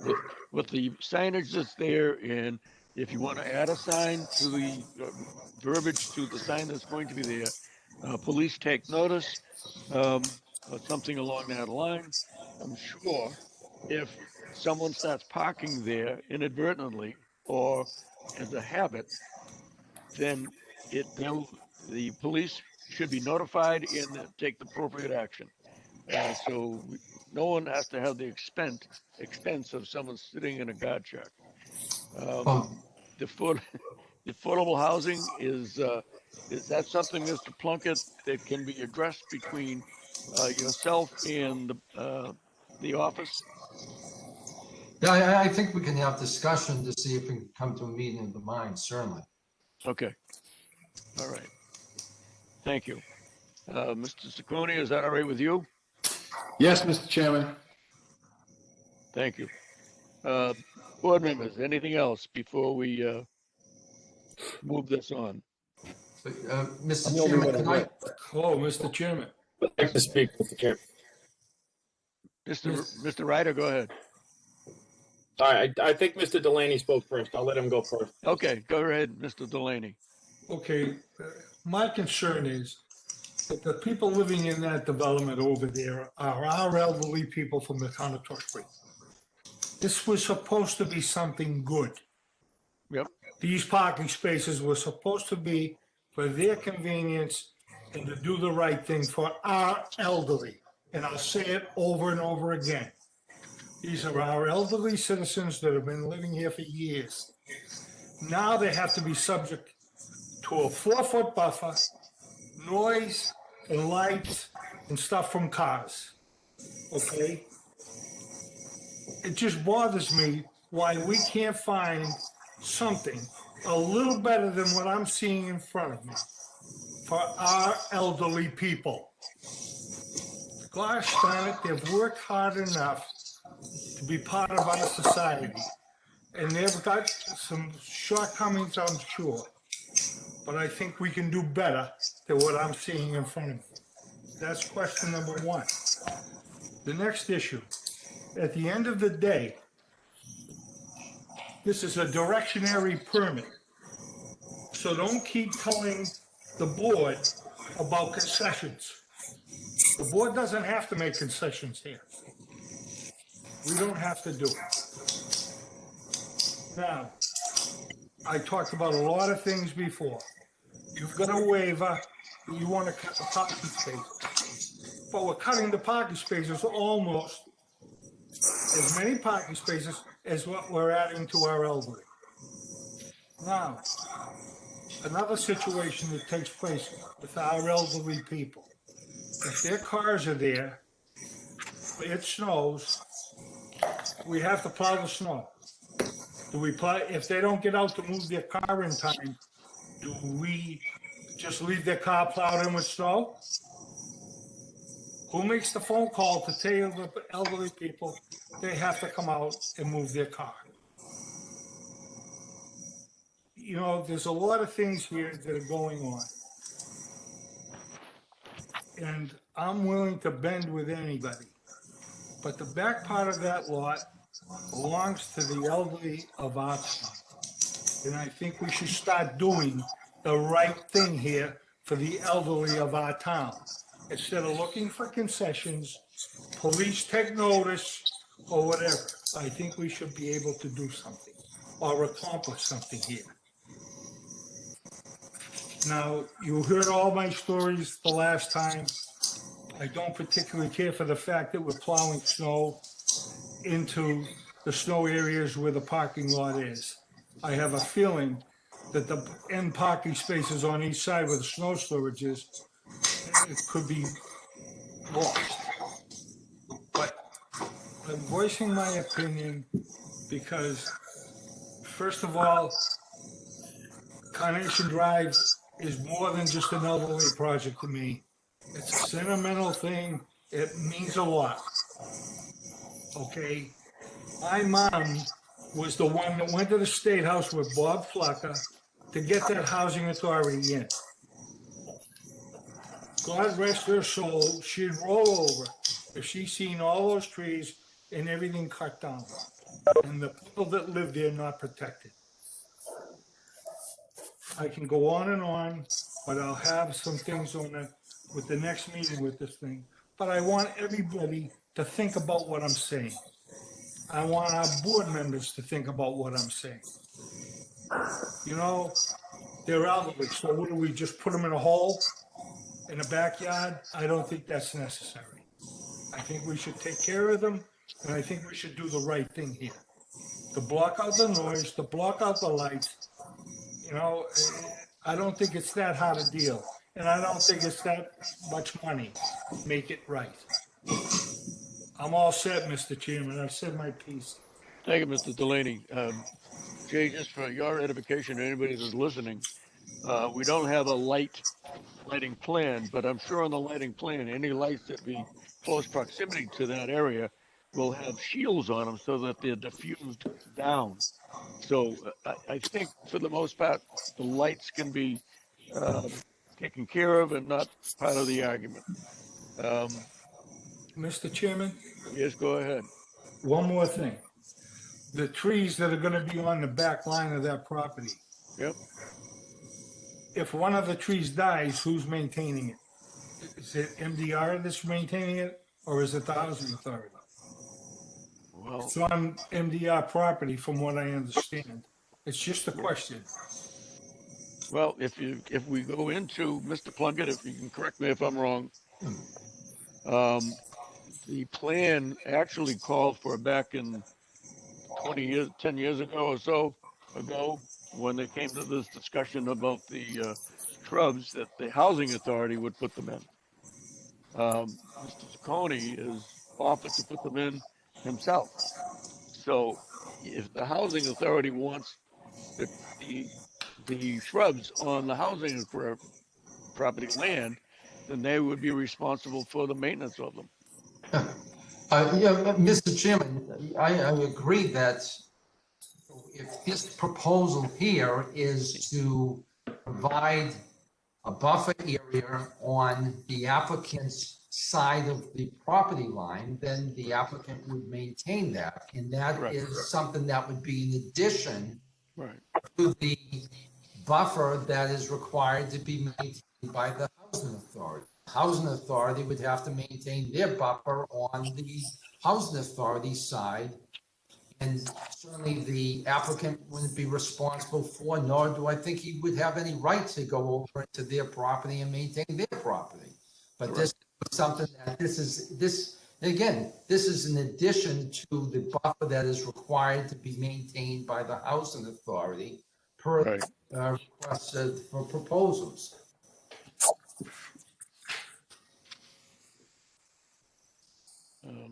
Well, okay. Mr. Delaney, did you hear that? I heard it. It's okay. If it's on housing authority property, I'm sure the housing authority will maintain it. Right. And if it's on Mr. MDR's property, MDR will maintain it. Correct. Okay. So which would, well, I which just would, wanted a clarification. You know, I'm asking questions here, but I'm trying to protect the people that live in that elderly housing. well, that's why I'm going to say to you, Mr. Delaney, if the shrubs are put on the MDR property, does the housing authority doesn't want the responsibility and shouldn't have the responsibility of maintaining them. So if something dies on MDR's side of that lot line, they will be responsible, as per our rules and regulations, to maintain them. Okay, I'm fine. Right. Correct, Mr. Plunkett? That's correct, Mr. Chairman. Thank you very much. For the buffer on our side of the property line, housing authority would be responsible for the buffer they put up on their side of the property line. And personally, I don't think it'd be necessary to have a double row of shrubs for the expense and for the one probably killing off the other one. But that's up to the housing authority if they want to add more shrubs in there. But I would also say that the if it appears that some lights are shining through into two of the bedroom windows, they could be taken by putting an additional shrub within that area. And if I can't see putting a fence in there because it'll just block off too much of it'll make them like they're in a prison with that wall of plastic there. But anyways, thank you, Mr. Delaney. Mr. Fratalia, anything? Do you have anything you want to discuss? Mr. Ryder was next. I'll Hey, Mr. yield to Sorry, him. Mr. Ryder. Yeah, thank you, Mr. Chair. We're sitting here and I'm gonna, you know, I've never heard something so ridiculous that Plunkett talking about a guard check, that we're concerned about business on Main Street, walking down this property and going and parking in there. Have you driven down Main Street? It's not flourishing. We have more open places. And you want to use a guard shack as a commercial component to this? That's an embarrassment for this project. That's an embarrassment to this RFP that was put out by the town. And back to Mr. Johnson, he talked about requirements. The board can require affordable housing. We so choose as a board to require affordable housing. If you choose not to do it, you do not have to build the project. The planning board, as you know, Mr. Plunkett, are the appointing authority here. We are appointing the permit to this and the waivers that you're requesting. We don't have to issue waivers. If you go back to the RFP that was put out, you read the vegetative buffer. Fine, that's the responsibility of the housing authority. You talk about the parking spaces. It doesn't list anything about it. There's no mention of pedestrian access. In the parking spots, make it the responsibility of the housing authority, as was discussed at the last meeting. As Mr. Delaney said, this was intended as a state parcel that was intended to become overflow parking as a necessity for our elderly. This has turned into a way for the applicant to get his development in and use a guard shack as a commercial component to circumvent the rules of town central overlay district. That's an embarrassment. As a sitting board member here, I've never heard something so preposterous. And I can't believe, as a member that sat on this board and tried to do good for the town, you bring that in front of us. You tell me the necessity of a guard shack at any property in Tewksbury on Main Street. I think that was ridiculous. Mr. Chairman, may I through you? Yes, go right ahead. Mr. Chairman. Yes. Neither I nor any member of the team presenting here today were anything other than professional, courteous, and I did sit on the board for many years, Mr. Ryder. And I did have the interest of the town in mind during those 20 years. Well, you're having the proposing here right That's now, all right. Mr. Chairman, No, may I have the floor? Excuse me. Whoa, both of you. I don't let's not, Mr. appreciate Plunkett. that type of attitude. Mr. Plunkett. I don't appreciate you trying to circumvent by trying to sit here and say a guard shack is necessary on a property that is not. This is ridiculous. We're talking about parking for a housing authority. We're not in downtown Boston that we're worried about people coming in and walking and using parking spots. We got 20 spots for elderly people. We don't have people walking from their neighborhood to park in that spot. Signage is going to be perfect for that. For you to present a guard shack is absurd. You not to see that, a member that sat on the board, you're on the other side now. That you're right. You did sit on the board for 20 years, but you're on the other side now. And I've always treated people respectfully. And I've treated people respectfully as well. Right now. Okay, Mr. Chairman. Mr. Chairman. Excuse me, Mr. Johnson. Mr. Ryder and Mr. Plunkett, stop talking over each other. I won't stand for it. And actually, Mr. Ryder, I said it before you said anything. I said it was ludicrous for a guard shack. That's all I said. but I didn't get any argument then, so, okay. Well, Mr. Chairman. Yes, Mr. Johnson, so- please and- make and it short. Just for both sides clarification, and I'm not picking sides here, but we're the ones at the last hearing who made a big deal out of making sure that those spaces stayed open for the use they were there. That is Now, correct. I'm not, hold on, I don't need any help. Because they proposed the God Shack, now, I'm agreeing with everybody who thinks the God Shack is ridiculous. But the reason it was put forward was because we, at our last meeting, made a huge deal out of making sure that those spaces stayed open. And I just want to make sure that we're not skirting or misremembering why they're putting forward this. I think it's ridiculous, but we're the ones who asked for them to give us ways to be sure that those spaces are going to stay open. That's correct. So I just want to make sure that, this wasn't part of anything before. It was brought forward in response to us making a big deal out of those spaces staying open. So I just want to make sure we stay on point. That's all. Thank you, Mr. Chairman. Absolutely, absolutely. I appreciate that, Mr. Chairman, if I Johnson. may, Mr. Johnson, I agree. We did make considerable efforts to make sure that this was going to be acceptable housing authority parking. Absolutely 100%. And I think signage can do that. I'm all set. Thank you, Mr. Chair. Thank you. Mr. Chairman, Mr. Who's that? the Attorney Plunkett, Mr. Chairman. Oh, go right ahead. Just, in terms of, if you look at the language of the TCOD, the proposal that we're putting forward here is not circumventing the language of the TCOD. It is working with the language of the TCOD. If you like it, fine. If you don't like it, say so. But there's no untoward, nefarious purpose here. And again, I can't express how much I resent the treatment we had here tonight. Thank you, Mr. Plunkett. May I speak, Mr. Chairman? Mr. Saccone, yes. Yes, Your sir. project. I second what Attorney Plunkett said.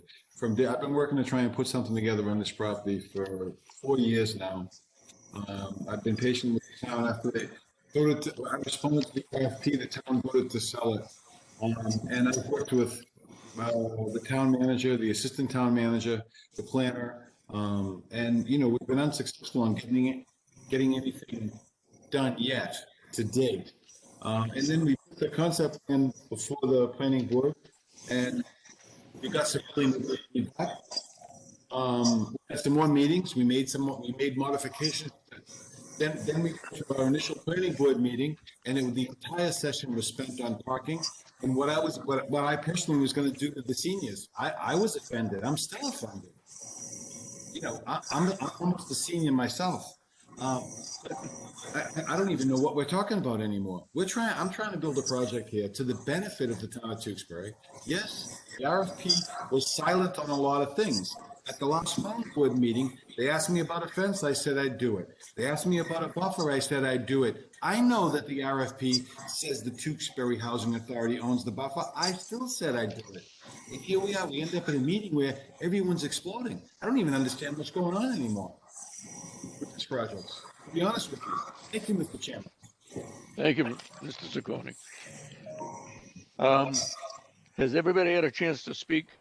No, Mr. Chairman, I have had no comment. Oh, yet, Mr. so- Fratalia, yes, go right ahead. Thank you, Mr. Chairman. In all my years of sitting on the planning board, I've never seen a commercial use being used as a buffer. I mean, as a guard shack, and I don't think it's. Mr. Fratalia, I can understand you're just getting up here to speak now. I want to put that guard shack away. I'm planning on putting it away, Mr. Chairman. Thank you. Thank you. So I suggest that we look at a commercial component that was discussed in Building 1 appropriately as a commercial entity, dispose of the guard shack issue once and for all. I think we should look at not allowing any waivers and design the property as it should be designed, with the proper parking spaces, the proper, space in the back, and everything that's required. And let's move forward and do what's best for the town of Tewksbury and for the seniors in the back.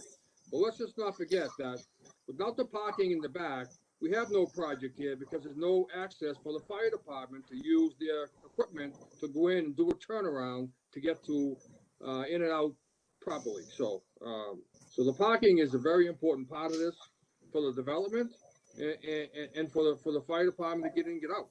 So I mean, I honestly think that looking at the plan, that maybe we have too much development here. Maybe we should scale it back a little bit, maybe, and not have as much tight space in there as it is.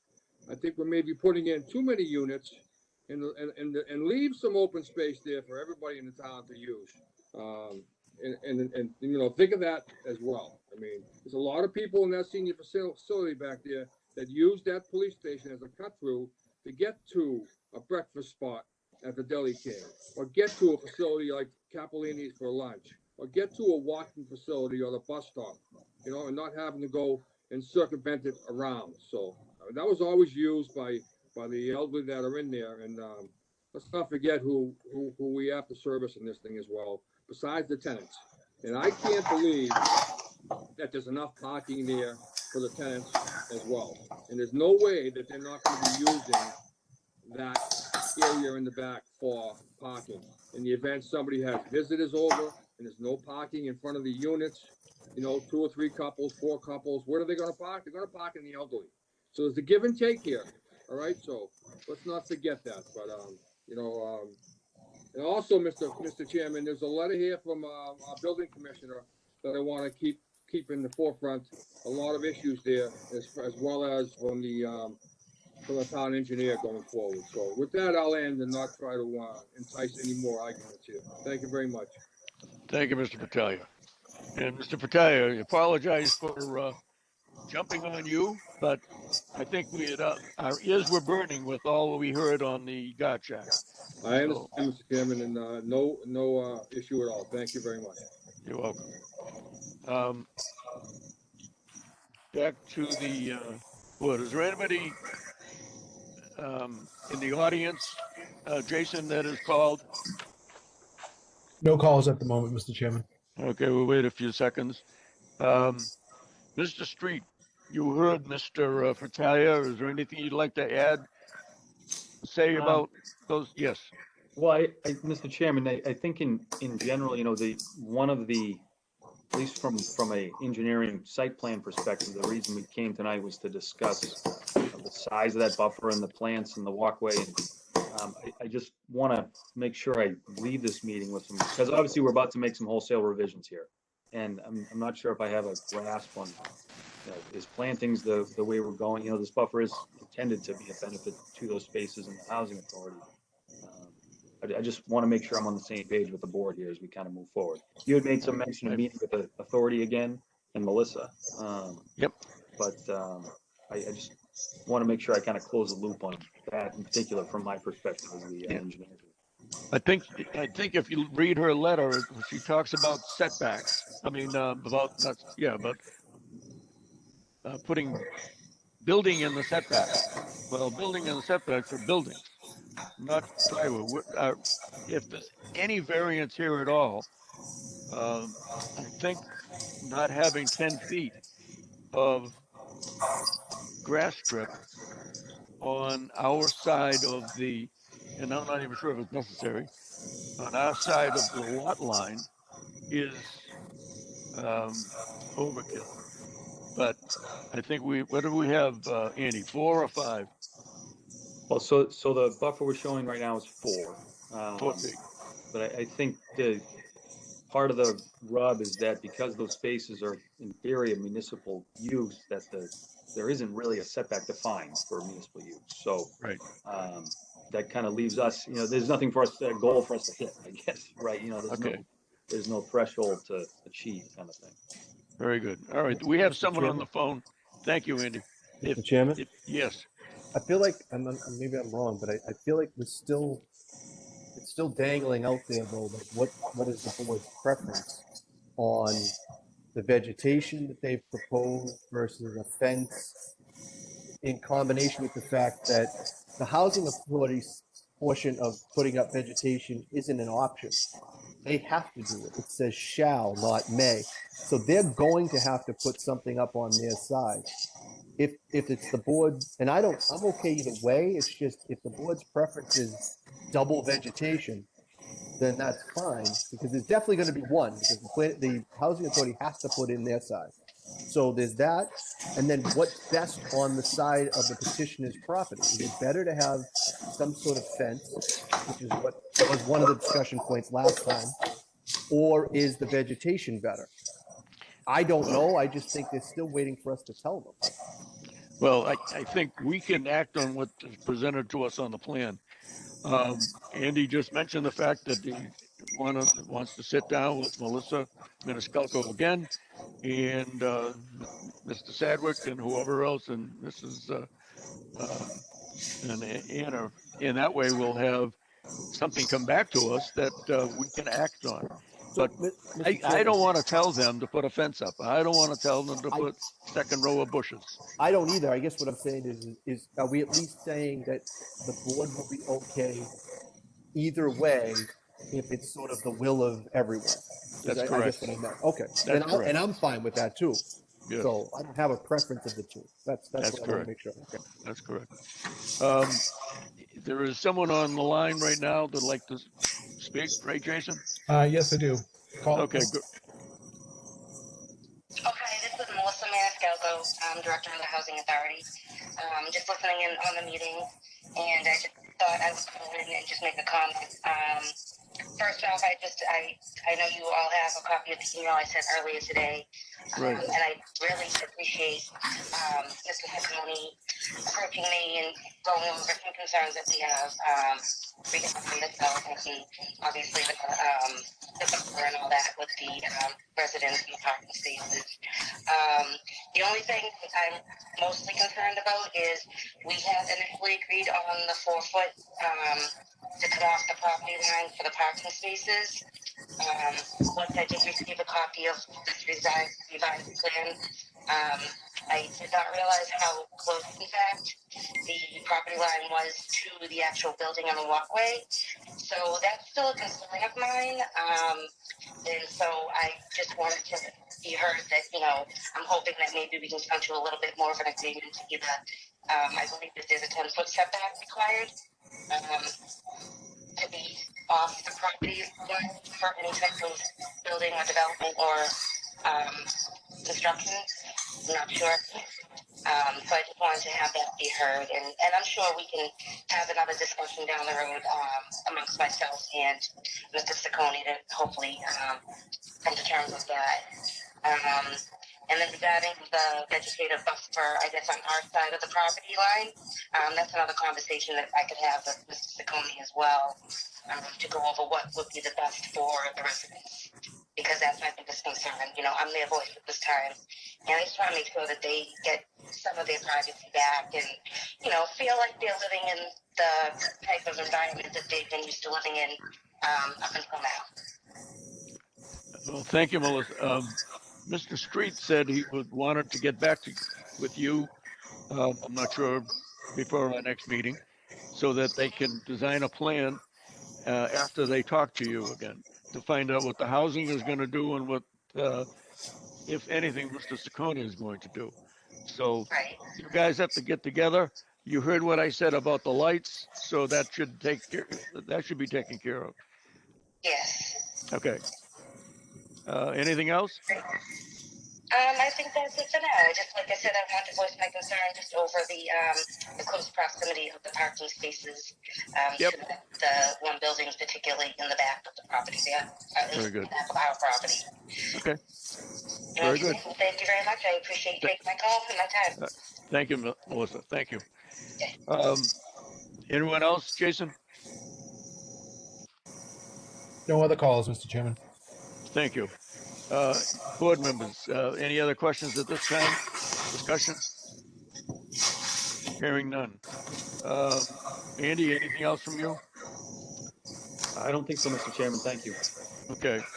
Mr. Chairman, motion to continue the hearing? Well, let's find out how much time Andy, what time do you need? The next hearing is The 8th. The 8th. Well, I think I'd like to continue that one, and we're in a position to jump on these changes and hopefully get something back in short order, at least. I mean, I doubt we'll get comments again, but at least we have something to talk, continue the dialogue with the board. Very good. All right. Mrs. McGinty, what time on the 8th would we want to continue this till? Hi, Mr. Chairman. So that would be 7:20 on March 7:20. Thank you. We have a motion? Yeah, motion to continue, Mr. Chairman, till, March 8th. Second. At 7:20. Yep. Okay, second. Motion's been made and seconded. All in favor, say aye. Aye. Aye. Opposed? The ayes have it. Mr. Delaney? Aye. Mr. Fratalia? Aye. Mr. Johnson? Aye, right? Mr. Ryder? Aye. And the chair votes aye. Thank you. Thank you, Mr. Street. Okay. Thank you. Thank you. All right. Next item on the agenda is going to be continued until, is requested to be continued until, I lost it in here. Mr. Chairman, if I yeah, may, yes. it's scheduled for 7:15. That's it's been put on the agenda if the board would like to do it for that Yes. time. Go right ahead. Okay, do we have a motion? I make a motion to continue till 7:15 on March 8th, 2020. Second, Mr. Chairman. On the motion, all in favor, say aye. Aye. Aye. Opposed? The ayes have it. Mr. Johnson? Mr. Delaney? Aye. Mr. Ryder? Aye. Mr. Fratalia? Aye. Chair votes aye. Mr. Chairman, so that was what we were talking about before, like those last two hearings are two of the ones I was talking about, that new rule is gonna kick in. Just for our own purposes amongst ourselves, the lower threshold for the vote. Yep. The Main Street one and the 913 East Street, as far as if I read it right. Okay. So, Well, by then we'll know for sure. Thank you. And everybody follow what Mr. Johnson was saying? Yep. Okay. Thank you. Next item on the agenda is, again, I lost it. All right, we did that. Is old business. Any old business?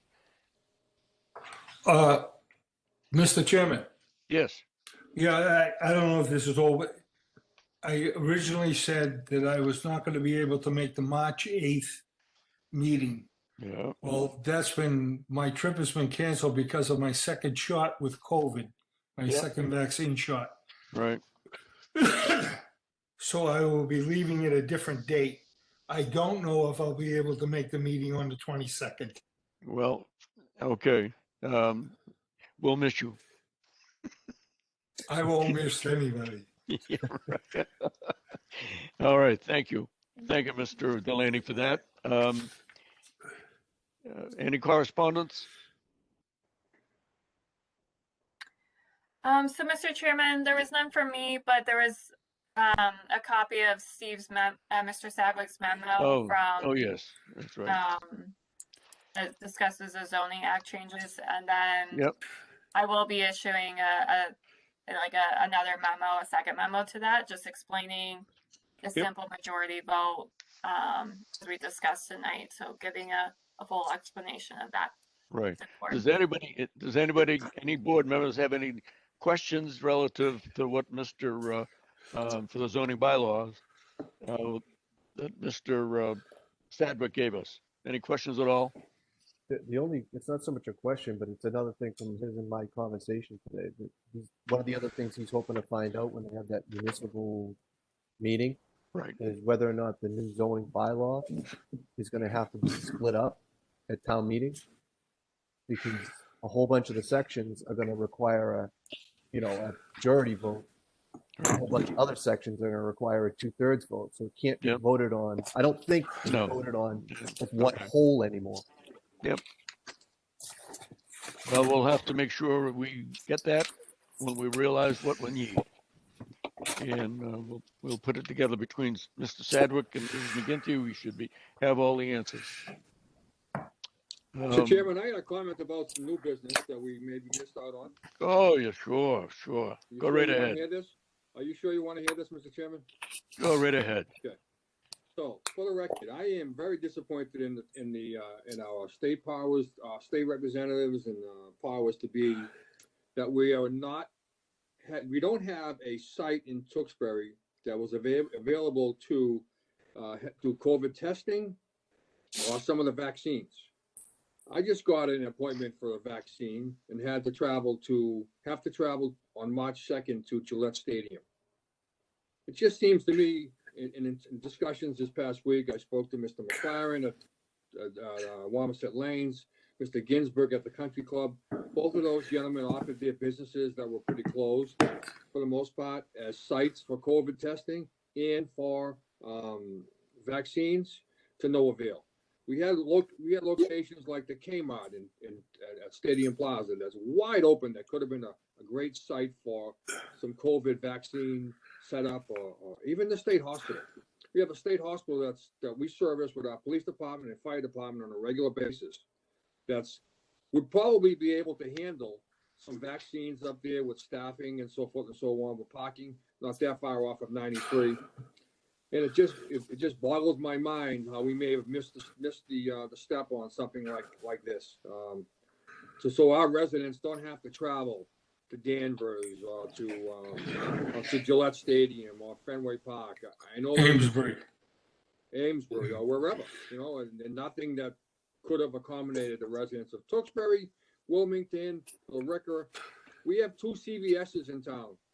That both of them are not sites for vaccines, but yet other sites that you see on their CVS website that are doing vaccines. Not thinking the Merrimack Valley. It just boggles me how we missed the boat here. We all have to travel. I heard Carewell is doing some minimal vaccines, but again, minimal. I'm on a list there. I was one of 400 and something. So who knows when that would happen? But I don't foresee it before March 2nd. But who knows? But just venting, Mr. Chairman, and I think an opportunity for some of the businesses in town. Maybe we lost that opportunity, and unfortunately for the residents, for the most part, they have to travel. So that's all. Well, thank you for that. I'm sure that speaking to the legislature doesn't make the rules. No. The administration does. So you'd have to be talking to the governor and the staff of Department of Public Health. Yeah. But not that I disagree with you, but we've all said that, and it's falling on deaf ears. Yeah, unfortunately, that's the case. But that's all right. Anything else, board members? Just one thing. I just want to repeat again what Mr. Vitalia just said. Okay, we had one place which was Carewell, but they were only taking, so they can't even get the vaccine. Yeah. Leahy Clinic is not giving out the COVID shots anymore. So you can't even go to the Leahy Clinic in Burlington. The people that have got their shots from the one in Burlington, it's taken care of. I think we do have some access to the governor. We have a representative. Maybe we should put it to the representative to get in there and say something, do something. I mean, if it keeps falling on deaf ears, it'll just keep falling on deaf ears. I'm all set, Mr. Chairman. Thank you. The problem is, and I agree, there should be more testing facilities within this Commonwealth to make it easier for people to drive to and park. I thought it was, again, I'll use the word again, ludicrous to go to Fenway Park. You have to park and pay $50 to park your car to go in and get a shot. That's kind of crazy. But anyways, there are 351 cities and towns, so the whole Commonwealth would have to be dispersed. And whether at first I thought it was alluded to that it was going to be, this area was going to go to Chelmsford. Well, I guess that stopped. And that wouldn't have been bad. 5 miles, 7 miles, surrounding would have been 20 towns going in there, but it didn't happen. But we're not responsible for that. We can always give them our opinion. And if someone would like to sit down and draft a letter to our representatives and senator, they can put it in the pile with the other 50 that they're going to get from other cities and towns.